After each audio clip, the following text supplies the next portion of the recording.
Hi ಎಲ್ರಿಗೂ ನಮಸ್ತೆ. ನಾನು ನಿಮ್ಮ ಐಶ್ವರ್ಯ ಮುತ್ತುರಾಜ್. ಇವತ್ತು ನಮ್ಮ ಜೊತೆ ಇದ್ದಾರೆ ನಾಗೇಶ್ ಗೌಡ ಅವರು. ಬನ್ನಿ ಅವ್ರನ್ನ ಮಾತಾಡ್ಸೋಣ. ನಮಸ್ತೆ ಸರ್. ನಮಸ್ತೆ. ಸರ್, ನಿಮ್ಮ ಬಗ್ಗೆ ಒಂದು ಕಿರು ಪರಿಚಯ. ಇವಾಗ ನನ್ನ ಬಗ್ಗೆ ಅಂದರೆ ನಾನೀಗ ಸದ್ಯಕ್ಕೆ ಕ್ಯಾಬ್ ಡ್ರೈವರ್ ಆಗಿ ಕೆಲಸ ಮಾಡ್ತಿದ್ದೀನಿ. ಮೂಲತಃ ನಮ್ಮ ಊರು ಬಂದು KRS ಮಂಡ್ಯ ಜಿಲ್ಲೆ ಬರುತ್ತೆ. ನಾನು 2000 ಇಸ್ವಿನಲ್ಲಿ ಬೆಂಗಳೂರಿಗೆ ನಾನು ಬಂದಿದ್ದು. ಆದರೆ ನಾನು ಡ್ರೈವರ್ ಆಗಿ ಬರಬೇಕು ಅಥವಾ ಡ್ರೈವರ್ ಆಗಿ ಕೆಲಸ ಮಾಡಬೇಕು ಅನ್ನೋದು ನನ್ನ ಇಂಟೆನ್ಷನ್ ಇರಲಿಲ್ಲ. ಆಗ ನನಗೆ 14 ವರ್ಷ ತುಂಬಿತ್ತಷ್ಟೇ. SSLC ಮುಗಿಸ್ಕೊಂಡು ರಿಸಲ್ಟ್ನೂ ನೋಡಿದಂತೆ ನಾನೇನೋ ಬೆಂಗಳೂರಲ್ಲಿ ದೊಡ್ಡದಾಗಿ ನಾನು ಸಂಪಾದನೆ ಮಾಡಬೇಕು ಅಥವಾ ನಮ್ಮ ಮಾವ ಒಬ್ಬರು ಬ್ಯಾಂಕಲ್ಲಿ ಕೆಲಸಕ್ಕಿದ್ರು ಅಂತೇಳಿ ಅವರ ಏನೋ ಇನ್ನು ಕೆಲಸ ಕೊಡಿಸ್ತಾರೆ ಅನ್ನೋ ಆಸೆಗೆ ಬಂದುಬಿಟ್ಟೆ ಅಷ್ಟೇ. ಅವ್ರ ಜೊತೆಲಿ ಬಂದು ಸೇರಿಕೊಂಡೆ. ಅದಾದಮೇಲೆ ನನ್ನ ಜೀವನ ಭಾಳಷ್ಟು ಸೈಕಲ್ನ ಹೊಡಿತಾ ನನಗಿನ್ನೂ 18 ವರ್ಷ ತುಂಬಿರಲಿಲ್ಲ. ಎಲ್ಲೋ ಒಂದು ಕಡೆ ಕೆಲಸ ಮಾಡ್ತಾ ಇರ್ಬೇಕಾದ್ರೆ ಈ ಡ್ರೈವಿಂಗ್ ಅನ್ನೋ ಫೀಲ್ಡ್ ಹೆಂಗೆ ಬಂತು ಅಂದರೆ, ನನ್ನ ಹೆಸರೇ ಇರುವಂಥ ಒಬ್ಬ ವ್ಯಕ್ತಿ, ನಾಗೇಶ್ ಅನ್ನೋ ವ್ಯಕ್ತಿ ಆಟೋ ಡ್ರೈವರ್ ಆಗಿರ್ತಾನೆ. ನಾನು ಯಾವುದೋ ಒಂದು TV ಸ್ಟ್ಯಾಂಡು ಮ್ಯಾನುಫ್ಯಾಕ್ಚರಿಂಗ್ ಕೆಲಸ ಅಲ್ಲಿ ನಾನು ವರ್ಕ್ ಮಾಡ್ತಾ ಇರ್ತೀನಿ. ಅಂದರೆ ಮ್ಯಾನುಫ್ಯಾಕ್ಚರಿಂಗ್ ಏನು ಮಾಡ್ತಾರೋ ಅದನ್ನು ನಾನು ಹೆಲ್ಪರಾಗಿ ಕೆಲಸ ಮಾಡ್ತಾ ಇರ್ತೀನಿ. ಆ ಓನರ್ನ ಬಾಮೈದ ಒಬ್ಬ ನಾಗೇಶ್ ಅನ್ನೋ ವ್ಯಕ್ತಿ ಆಟೋ ಡ್ರೈವರ್ ಆಗಿರ್ತಾನೆ. ಇದು ಬಂದು 2004 ಮಾತು. ಆ ಟೈಮಲ್ಲಿ ಆ ನಾಗೇಶ್ ಅನ್ನೋ ವ್ಯಕ್ತಿ ಬಂದು ಬೆಳಗ್ಗೆ ಒಂದು 9 ಗಂಟೆಗೆ ಬಂದು ಅವ್ರ ಭಾವನ ಹತ್ರ ಹೇಳ್ತಾನೆ, ಏನಪ್ಪ ಏನು ಅವರು ಅಂದರೆ ಇವ್ರ ಭಾವ ಪ್ರಶ್ನೆ ಮಾಡಿದಾಗ ಎಷ್ಟು ಸಂಪಾದನೆ ಮಾಡೋದು ಅಂತ ಕೇಳಿದ್ರೆ ಆಟೋ ಡ್ರೈವರ್, ಇಲ್ಲ ಅಣ್ಣ ನಾನು ಇಲ್ಲ ಬಾವ, ನಾನು ಒಂದು 500 ರೂಪಾಯಿ ಸಂಪಾದನೆ ಮಾಡಿದ್ದೀನಿ, 100 ರೂಪಾಯಿ ನಾಷ್ಟ ಮಾಡಿದ್ದೀನಿ ಅಂತ ಹೇಳ್ತಿದ್ದ. ನನಗಾಗ 1200 ರೂಪಾಯಿ ಸಂಬಳ. ನಾನು ಯೋಚನೆ ಮಾಡಿದೆ, ನಾನು ತಿಂಗಳೆಲ್ಲ ಸಂಪಾದನೆ ಮಾಡಿದೆ, 1200 ರೂಪಾಯಿ ಈ ವ್ಯಕ್ತಿ ನನಗೆ ಕೊಡ್ತಾರೆ. ಇವ್ರು ಬಾಮೈದ ನೋಡಿದ್ರೆ ಇವನು ಆಟೋ ಓಡಿಸ್ಕೊಂಡು 9 ಗಂಟೆಗೆ 500 ರೂಪಾಯಿ ಮಾಡ್ದೆ ಅಂತಾನಲ್ಲ ಅಂತೇಳಿ ನನ್ನ ತಲೆಗೆ ಅವಾಗ ಕೂರಿಸ್ಕೊಂಡನು. ಆಗ ನನಗಿನ್ನೂ 18 ವರ್ಷ ತುಂಬಿರಲ್ಲ. ಸೊ ತುಂಬಿದ ತಕ್ಷಣವೇ ನಾನೇನು ಮಾಡ್ತೀನಿ, ಇನ್ನೂ ಒಂದು 6 ತಿಂಗಳಿದೆ ಅಂದಾಗಲೇ ನಾನು ಇದನ್ನು DL ಮಾಡಿಸ್ಬೇಕಂದ್ರೆ 18 ವರ್ಷ ತುಂಬಬೇಕು ಅಂತ ಯಾರ ಹತ್ರ ಕೇಳಿರ್ತೀನಿ. ಅದಕ್ಕೋಸ್ಕರ ಅವ್ರಿಗೆ ನಾನು 6 ತಿಂಗಳು ಮುಂಚೆನೇ ಕೆಲಸ ನಾನು ಬಿಟ್ಬಿಡ್ತೀನಿ ಸರ್, ನಾನು ಆಟೋ ಓಡಿಸೋಕೆ ಹೋಗ್ತೀನಿ ಅಂತ ಮೊದಲೇ ಹೇಳ್ಬಿಡ್ತೀನಿ. ಏನಕ್ಕೆ ಅಂದರೆ ಅವ್ರಿಗೆ ನಮ್ಮಿಂದ ತೊಂದರೆ ಆಗಬಾರ್ದು ಅಂತ. ಸೊ ಅಲ್ಲಿಂದ ನನ್ನ ಜರ್ನಿ ಸ್ಟಾರ್ಟ್ ಆಗಿದೆ ಮೇಡಮ್. ಅವತ್ತು 2004ರಲ್ಲಿ ಆಟೋ ಡ್ರೈವರ್ ಆಗಿದ್ದವನು 2009ರವರೆಗೂ ಆಟೋ ಓಡಿಸಿ, ನಂತರ ಕಾರ್ ಓಡಿಸಿ, ಮತ್ತು 2016ರಲ್ಲಿ ಕಾರಿಗೆ ಬಂದೆ. ಅಂದರೆ ಆಟೋಗೆ ಬಂದು 2004ರಿಂದ 2009ರವರೆಗೂ ಆಟೋ ಓಡಿಸ್ದೆ. 2009ರಿಂದ 2016ವರೆಗೂ ಆಟೋ ಓಡಿಸ್ದೆ. 2016ರಿಂದ ಇಲ್ಲಿವರೆಗೂ ಸ್ಟಿಲ್ ಡೇಟ್ 2024ರವರೆಗೂ ಕ್ಯಾಬ್ ಓಡಿಸ್ಕೊಂಡೇ ಇದ್ದೀನಿ. ಇದು ನನ್ನ ಜರ್ನಿ. ಅಂದರೆ ಇಡೀ ಪೂರ್ತಿ ನನ್ನ ಲೈಫ್ ಪೂರ್ತಿ ಡ್ರೈವಿಂಗಿಗೆ ಜಾಸ್ತಿ ಕೊಟ್ಬಿಟ್ಟಿದ್ದೀನಿ, ನಾನು ಹುಡುಗಾಗಿಂದ ಇಲ್ಲಿವರೆಗೂ. ಇದು ನಮ್ಮ ಪರಿಚಯ. Okay sir. ಸೊ ನೀವು ನಿಮ್ಮ ಎಷ್ಟು ವರ್ಷದ ಜರ್ನಿಯಲ್ಲಿ, ನಿಮ್ಮ ಡ್ರೈವಿಂಗ್ ಜರ್ನಿಯಲ್ಲಿ ಯಾವ ರೀತಿಯಾದಂಥ ಬದಲಾವಣೆಗಳನ್ನ ನೀವು ಕಾಣಿದ್ದೀರಾ, ಅಥವಾ ನಿಮ್ಮ ಡ್ರೈವಿಂಗ್ ಫೀಲ್ಡಲ್ಲಿ ಯಾವ ರೀತಿಯಾದಂಥ ಸಮಸ್ಯೆಗಳನ್ನ ನೀವು ಎದುರಿಸಿದ್ದೀರಾ? ಮೇಡಮ್, ಬದಲಾವಣೆ ಅನ್ನೋದು ಆಗಿಲ್ಲ, ಸಮಸ್ಯೆ ಅನ್ನೋದನ್ನ ತುಂಬ ಮಾಡ್ಕೊಂಬಿಟ್ಟಿದ್ದೀನಿ ನಾನು. ಬದಲಾವಣೆ ಅಂದರೆ ಏನು, ಈಗ ಡ್ರೈವರ್ ಕೆಲಸವಾಗಿ ನಾವು ಮಾಡ್ತಾ ಇರ್ತೀವಿ. ನಮ್ಮನ್ನು ನೋಡೋ ರೀತಿಗಳು, ಜನಗಳೇನು ಮಾಡ್ತಾರೆ, ಡ್ರೈವರಾ, ಇವನು ಆಟೋ ಡ್ರೈವರಾ ಅನ್ನೋದು, ಅಥವಾ ಇವನು ಕ್ಯಾಬ್ ಡ್ರೈವರಾ ಅನ್ನೋದು. ಅಂದರೆ ಬೆಲೆಗಳನ್ನು ಕೊಡದೇ ಇರುವಂಥ ಕಾಲಗಳು ಅವು. ಬಟ್ ಈಗ ನಾನೇನು ನನ್ನನ್ನು ಡ್ರೆಸ್ ನೋಡ್ತಾ ಇದ್ದೀರಲ್ಲ, ಈ ಡ್ರೆಸ್ಸನ್ನು ನೋಡಿದಾಗ ಜನ ಆವಾಗ ಸ್ವಲ್ಪ ಬೆಲೆ ಕೊಡೋಕ್ಕೆ ಸ್ಟಾರ್ಟ್ ಮಾಡ್ತಾರೆ. ಅಂದರೆ ನಾನು ಡ್ರೈವಿಂಗೇ ಕೆಲಸ ಮಾಡಿದ್ರು ಕೂಡ ನಾನು ಅದಕ್ಕೆ ಫುಲ್ಫಿಲ್ ಆಗಿರಬೇಕು, ಆಗ ನಮಗೆ ಜನ ಗೌರವ ಕೊಡ್ತಾರೆ. ನಾನು ಡ್ರೈವಿಂಗ್ ಕೆಲಸ ಮಾಡ್ತಾಯಿದ್ದೀನಿ ಅಂತೇಳಿ ಆ ಕೆಲಸಕ್ಕೆ ನಾನು ಅಗೌರವನ ಕೊಟ್ಕೊಂಡು ಸರಿಯಾದಂಥ ಬಟ್ಟೆಗಳನ್ನು ಹಾಕೊಳ್ದಂತೆ ನಾವು ಇಲ್ಲಿ ಚೆನ್ನಾಗಿಲ್ಲ ಅಂದಾಗ ಖಂಡಿತವಾಗಿ ನಮಗೆ ಬೆಲೆ ಹೋಗುತ್ತೆ ಅನ್ನೋದನ್ನು ನಾನು ಅಲ್ಲಿ ಬದಲಾವಣೆನ ಕಂಡುಕೊಂಡಿದ್ದೀನಿ. ಅಂದರೆ ನನ್ನ ರೀತಿ ನೋಡುವಂಥ ರೀತಿನ. ಇನ್ನು ಸಮಸ್ಯೆಗಳ ವಿಚಾರಕ್ಕೆ ಬರೋದಾದರೆ, ನಮ್ಮ ಸಮಸ್ಯೆನ ಅಂದರೆ ಈಗ ನಮಗೆ ಯಾವುದೇ ಒಂದು ಸರ್ಕಾರೇತರ ಸಂಸ್ಥೆಗಳಾಗಿರ್ಬೋದು ಅಥವಾ ಸರ್ಕಾರಗಳನ್ನೇ ಆಗಿರ್ಬೋದು, ಇವು ಯಾರೂ ನಮಗೆ ಸಹಾಯ ಮಾಡೋಕ್ಕೆ ಬಂದಿಲ್ಲ ನಮ್ಮ ಕುಟುಂಬಕ್ಕೆ. ನಮಗೆ ಆದಂಥ ನಿಗದಿತವಾಗಿ ಅಥವಾ ನಿರ್ದಿಷ್ಟವಾಗಿ ಡ್ರೈವರ್ಗಳಿಗೆ ಇಂಥದ್ದೇನಾದರೂ ಮಾಡಿಕೊಡ್ಬೇಕು ಅಂತ ಯಾರೂ ಮುಂದೆ ಬಂದವರೇ ಇಲ್ಲ ಇವತ್ತಿನವರೆಗೂ. ಅಂಥ ಸಮಸ್ಯೆಗಳಿದ್ದಾವೆ. ನಮ್ಮ ಬಡತನ ಆಗಿರ್ಬೋದು, ಸಿರಿತನ ಆಗಿರ್ಬೋದು, ಕಷ್ಟ ಸುಖಗಳಾಗಿರ್ಬೋದು ನಾನೇ ಪಾಲಿಸ್ಬೇಕು ಹೊರತು ಯಾರೂ ಇಲ್ಲ. ಫಾರ್ ಎಕ್ಸಾಂಪಲ್, ಈಗ ನೀವು ಯಾವುದೋ ಒಂದು ಕಂಪ್ನಿಯಲ್ಲಿ ಕೆಲಸ ಮಾಡ್ತಾ ಇದ್ದೀರಾ, ನಿಮಗೆ ಕರೆಕ್ಟಾಗಿ ವರ್ಕ್ ಮಾಡ್ಕೊಂಡು ಹೋದರೆ TA DA ಅಂತನೋ ಅಥವಾ ಇನ್ಕ್ರಿಮೆಂಟ್ ಅಂತನೋ ಬೋನಸ್ ಅಂತನೋ ಈ ರೀತಿ ಒಂದು ಪೋಸ್ಟ್ ವೈಸರ್ಸಲ್ಲಿ ಇವತ್ತು ಮ್ಯಾನೇಜರರು ನೆಕ್ಸ್ಟು ಇನ್ನೊಂದು ಯಾವುದೋ ಒಂದು ಲೆವೆಲ್ಗೆ ಹೋಗೋದು, ಸ್ಯಾಲ್ರಿನೂ ಕೂಡ ಹೈಕ್ ಆಗೋದು, ಅದಾದಮೇಲೆ ನಿಮಗೆ ಪ್ರಪಂಚದಲ್ಲಿ ಲೋನ್ಗಳು ಸಿಗೋಂಥದ್ದು, ಇಂಥವೆಲ್ಲ ಸಿಗ್ತವೆ ನಿಮಗೆ. ಒಂದು ಅಂದರೆ ಸ್ಯಾಲ್ರಿಡ್ ಎಂಪ್ಲಾಯ್ ಆಗಿದ್ರೆ, ನಾನು ಒಂದು ತಿಂಗಳಿಗೆ ಕಷ್ಟಪಟ್ಟು ನನ್ನ ಸಂಪಾದನೆ, ನನ್ನ ಸ್ವಂತ ದುಡಿಮೆ, ನಾನು ತಿಂಗಳಿಗೆ 30,000 ಸಂಪಾದನೆ ಮಾಡಿದ್ರು ಕೂಡ ನನಗೆ ಇವತ್ತಿನ ಏನು ಪ್ರಪಂಚದಲ್ಲಿ ವ್ಯಾಲ್ಯೂ ಇಲ್ಲ. ಅಂದರೆ ವ್ಯಾಲಿಡ್ ವ್ಯಕ್ತಿಗಳು ನಾವು ಆಗಕ್ಕೆ ಸಾಧ್ಯನೇ ಇಲ್ಲ. ಇದನ್ನು ನಾನು ಕಂಡಿರೋದು ನನ್ನ ಲೈಫಲ್ಲಿ. ಡ್ರೈವರ್ ಆಗಿ ಜೀವನ ಮಾಡ್ತಾ ಇರೋದಕ್ಕೆ ನನ್ನ ಜೀವನದಲ್ಲಿ ಕಷ್ಟಗಳು ಅನುಭವಿಸಿರೋದು ಅದನ್ನೇ. ನನಗೆ ಹುಷಾರಿಲ್ಲ ಅಂದ್ರೂ ನಾನೇ ನೋಡ್ಕೋಬೇಕು, ಅಥವಾ ನಾನು ಮದುವೆ ಮಾಡಬೇಕು ನನ್ನ ಮಕ್ಕಳಿಗೆ ಅಂದರೆ, ಅಥವಾ ವಿದ್ಯಾಭ್ಯಾಸ ಮಾಡಬೇಕು ಅಂದ್ರೂ ಅದಕ್ಕೂ ನಾನೇ ಕಷ್ಟ ಬೀಳಬೇಕು ಹೊರತು ನಮ್ಗೆ ಎಲ್ಲಿಂದನೂ ಕೂಡ ಯಾರೂ ಪ್ರೋತ್ಸಾಹ ನೀಡೋರು ಇಲ್ಲ, ಸಹಾಯ ಮಾಡೋರು ಇಲ್ಲ. ಇದು ಕಷ್ಟ ನಮ್ಮದು. ಓಕೆ ಸರ್, ನೀವು ಇಷ್ಟು ಕಷ್ಟಪಟ್ಟು ಕೆಲಸ ಮಾಡ್ತಾ ಇದ್ದೀರಾ. ನಾರ್ಮಲ್ ಎಂಪ್ಲಾಯೀಸ್ಗಿಂತ ಇನ್ನೂ ಜಾಸ್ತಿ ಸಮಯನೇ ನೀವು ನಿಮ್ಮ ಎಫರ್ಟ್ಸ್ ಹಾಕ್ತಿದ್ದೀರಾ, ನಿಮ್ಮ ಡ್ರೈವಿಂಗ್ ಕೆಲಸಕ್ಕೆ ಕೊಡ್ತಾ ಇದ್ದೀರಾ. ಆದರೂ ಕೂಡ ನೀವು ಅಸಂಘಟಿತ ಕಾರ್ಮಿಕರ ಗುಂಪಿಗೆ ಸೇರೋದಕ್ಕೆ ಕಾರಣ ಏನು ಸರ್? ಏನಕ್ಕೆ ಅಂದರೆ ಸರ್ಕಾರ ಗುರುತಿಸ್ಬೇಕಲ್ಲ, ನನ್ನ ಗುರುತಿಸೋದು ತಾನೇ. ನಾವು ಅಸಂಘಟಿತರ ಗ್ರೂಪಲ್ಲಿ ಇದೀವಿ. ಈಗ ಸಂಘಟಿತರು ಅಂದರೆ ಯಾರ್ಯಾರಾಗ್ತಾರೆ? ಎಂಪ್ಲಾಯ್ಮೆಂಟ್ ಇರೋರು ಮಾತ್ರನೇ ಸಂಘಟಿತರಾಗೋದು. ಅಲ್ಲಿ ನಾವು ಕೊಡೋ ಟ್ಯಾಕ್ಸು ಅವ್ರಿಗೆ ಹೋಗ್ಬೇಕು ಗೌರ್ಮೆಂಟ್ಗೆ. ಈಗ ಉದಾಹರಣೆಗೆ ನಮ್ಮ ಜನಗಳಿಗೆ ಅಂದರೆ ಕಾಮನ್ ಸೆನ್ಸನ್ನು ಜಾಸ್ತಿ ಜನ ಯೂಸ್ ಮಾಡಲ್ಲ. ನಾನೆಲ್ಲಿ ಗೌರ್ಮೆಂಟ್ ಕಟ್ತೀನಿ, ಸಂಬಳ ತಗೊಳ್ಳೋರು ಮಾತ್ರ ಅವರು ಸಂಬಳದಲ್ಲೇ ಟ್ಯಾಕ್ಸ್ ಕಟ್ಕೊಂಡು ಹೋಗ್ತಾರೆ ಅಂತ. ಆದರೆ ಅವ್ರಿಗಿಂತ ಹೆಚ್ಚಿನ ಸಂಬಳ ಇದು ಟ್ಯಾಕ್ಸ್ ಕಟ್ಟೋನು ನಾನು. ಯಾಕಂದರೆ ನಾನು ಪ್ರತಿದಿನ ನನ್ನ ಗಾಡಿಗೆ ನಾನು ಇವತ್ತಿಗೂ 1200 ರೂಪಾಯಿ ಡೀಸೆಲ್ ಹಾಕ್ತೇನೆ. ಸೊ ಅದರಲ್ಲಿ ಅವನು 18% GST ಹಾಕಿರ್ತಾನೆ. ಸೊ 1200 ರೂಪಾಯಿಗೆ 18% GST ಅಂದರೆ ಒಂದು ದಿನಕ್ಕೆ ಅಷ್ಟಾಯಿತು. ಇನ್ನು ನಾನು ಊಟ ಮಾಡೋದ್ರಲ್ಲಾಗಿರ್ಬೋದು, ನಾನೆಲ್ಲ ಹೋಟ್ಲಲ್ಲೇ ಊಟ ಮಾಡಬೇಕು 3 ಟೈಮು. ಮನೇಲಂತೂ ಮಾಡೋಕ್ಕೆ ಸಾಧ್ಯನೇ ಇಲ್ಲ ನನಗೆ. ಯಾವತ್ತೋ ನೈಟ್ ಲೇಟ್ ಆಗೋದ್ರೂ ನಾನು ಊಟ ಮಾಡ್ಕೊಂಡೇ ಹೋಗಿರ್ತೀನಿ. ಬೆಳಗ್ಗೆ ನಾನು ಅರ್ಲಿ ಮಾರ್ನಿಂಗ್ 6 ಗಂಟೆಗೆ ಡ್ಯೂಟಿ ಮಾಡ್ತೀನಿ ಅಂದರೆ ಅಡುಗೆ ಮಾಡಿರಲ್ಲ. ಸೊ ಆಗಲೂ ನನ್ನ ನಾಷ್ಟನೂ ಹೊರಗಡೆ ಮಾಡಬೇಕು. ಸೊ ಹೋಟ್ಲಲ್ಲಿ ನಾನು ಒಂದು ದರ್ಶನಿಗೆ ಹೋಗಿ ಊಟ ಮಾಡಲಿ, ಎಲ್ಗಾರ ಊಟ ಮಾಡಲಿ, ನಾನು ಬಿಲ್ ಕೊಟ್ಟೆ ನಾನು ಊಟ ಮಾಡಬೇಕು. ಸೊ ಹಂಗಾಗಿ ನಾನು ಒಬ್ಬಂದನೇ ಟ್ಯಾಕ್ಸ್ ಅಷ್ಟು ಹೋದ್ರೂ ನಮ್ಮನ್ನು ಯಾರೂ ಪರಿಗಣನೆ ತಗೊಂಡೇ ಇಲ್ಲ. ಅದ್ರ ಬಗ್ಗೆ ವಾದ ಮಾಡೋರು ಇಲ್ಲ. ಏನು ಮಾಡೋದು ಇದಕ್ಕೆ ಕಟ್ಕೊಂಡು ನಾವು ಹೇಳಿ ಸರ್? ಸಂಘಟಿತ ಕಾರ್ಮಿಕರ ಗುಂಪಿಗೆ ಡ್ರೈವರ್ಸ್ಗಳು ಸೇರ್ಕೊಳ್ಳೋದ್ರಿಂದ ಸೊ ಅವ್ರಿಗೆ ಆಗುವಂಥ ಲಾಭಗಳೇನು, ಅಥವಾ ಅದಕ್ಕೆ ಅವರು ಡ್ರೈವರ್ಸ್ಗಳು ಹೇಗೆ ಸೇರ್ಕೊಳ್ಬೋದು ನಿಮ್ಮ ಪ್ರಕಾರ?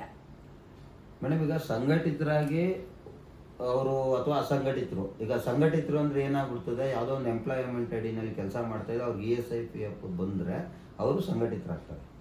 ಈಗ ನಂದು ಓನ್ ಬಿಸ್ನೆಸ್ ಇರೋದು ನಂದು. ಅಂದರೆ ನಾನು ಆಲ್ರೆಡಿ 8 ಲಕ್ಷ ಬಂಡವಾಳ ಹಾಕಿದ್ದೀನಿ, ಒಂದೇ ಒಂದು ಕಾರ್ ಇದೆ. ಸೊ ನಾನೇನು ಮಾಡ್ತೀನಿ, ನಾನು ಬಿಸ್ನೆಸ್ಸು ಮಾಡೋಕ್ಕಾಗಲ್ಲ. ಅವಾಗ ಬಿಸ್ನೆಸ್ ಮಾಡಬೇಕು ಅಂದ್ರೂ ನನ್ನ ಹತ್ರ 5 ಕಾರ್ ಇರಬೇಕು, 6 ಕಾರ್ ಇರಬೇಕು. ಆಗ ನಾನು ಹೋಗಿ ಒಂದು ಟ್ರಾವೆಲನ್ನು ರಿಜಿಸ್ಟರ್ ಮಾಡಬೇಕು. ಆ ರಿಜಿಸ್ಟರ್ ಮಾಡಿ ಅದಕ್ಕೆ ಒಂದು ಆಫೀಸ್ ಅಂತ ಮಾಡಿ ಅದಾದಮೇಲೆ ಮೇಂಟೆನೆನ್ಸ್ ಎಲ್ಲ ಮಾಡ್ಕೊಂಡ್ರೆ ಮಾತ್ರ ನಾನೊಬ್ಬ ಬಿಸ್ನೆಸ್ ಮ್ಯಾನ್ ಆಗೋದು. ಇಲ್ವಾ ನನ್ನ ಗಾಡಿನ ತೊಗೊಂಡು ಹೋಗ್ಬಿಟ್ಟು ಇನ್ನೊಂದು ಯಾವುದೋ ಒಂದು ಕಂಪ್ನಿಗೆ ಹೋಗಿ ಸೇರಿಕೊಂಡು ಅವ್ರು ಕೊಡುವಂಥ ಸಂಬಳನ ನಾನು ತಗೊಂಡ್ರೆ ಅವಾಗ ನಾನು ಸಂಘಟಿತರಾಗ್ಬೋದು ಅಂತ. ಆದರೆ ಆಗಲೂ ಕೂಡ ನಮಗೆ ಮೋಸ ಆಗುತ್ತೆ. ಏನಕ್ಕೆ ಅಂದರೆ ಅವ್ರು ಯಾರೂ ಕೂಡ ಎಂಪ್ಲಾಯ್ ಅಂತಲೂ ಸೇರಿಸ್ಕೊಳ್ಳಲ್ಲ. ನಮಗೆ ಅವರು ಪಾರ್ಟ್ನರ್ ಅಂತ ಸೇರಿಸ್ಕೊತಾರೆ. ಪಾರ್ಟ್ನರ್ ಅಂತ ಸೇರಿಸ್ಕೊಂಡಾಗ ಏನಾಗುತ್ತೆ, ನಿನಗೆ ಇಷ್ಟು ಗಾಡಿಗೆ ಇಷ್ಟು ಬಾಡಿಗೆ ಕೊಡ್ತೀನಿ ಅಷ್ಟೇ. ಸೊ ನಿನ್ಗೆ ಯಾವ ಬೋನಸ್ಸು ಇಲ್ಲ, ಯಾವ ESI ಇಲ್ಲ, ಯಾವ PF ಇಲ್ಲ. ಈ ಥರ ಇರೋದ್ರಿಂದಾಗಿ ನಾವು ಒಂಥರ ಅತಂತ್ರರಾಗಿದ್ದೀವಿ.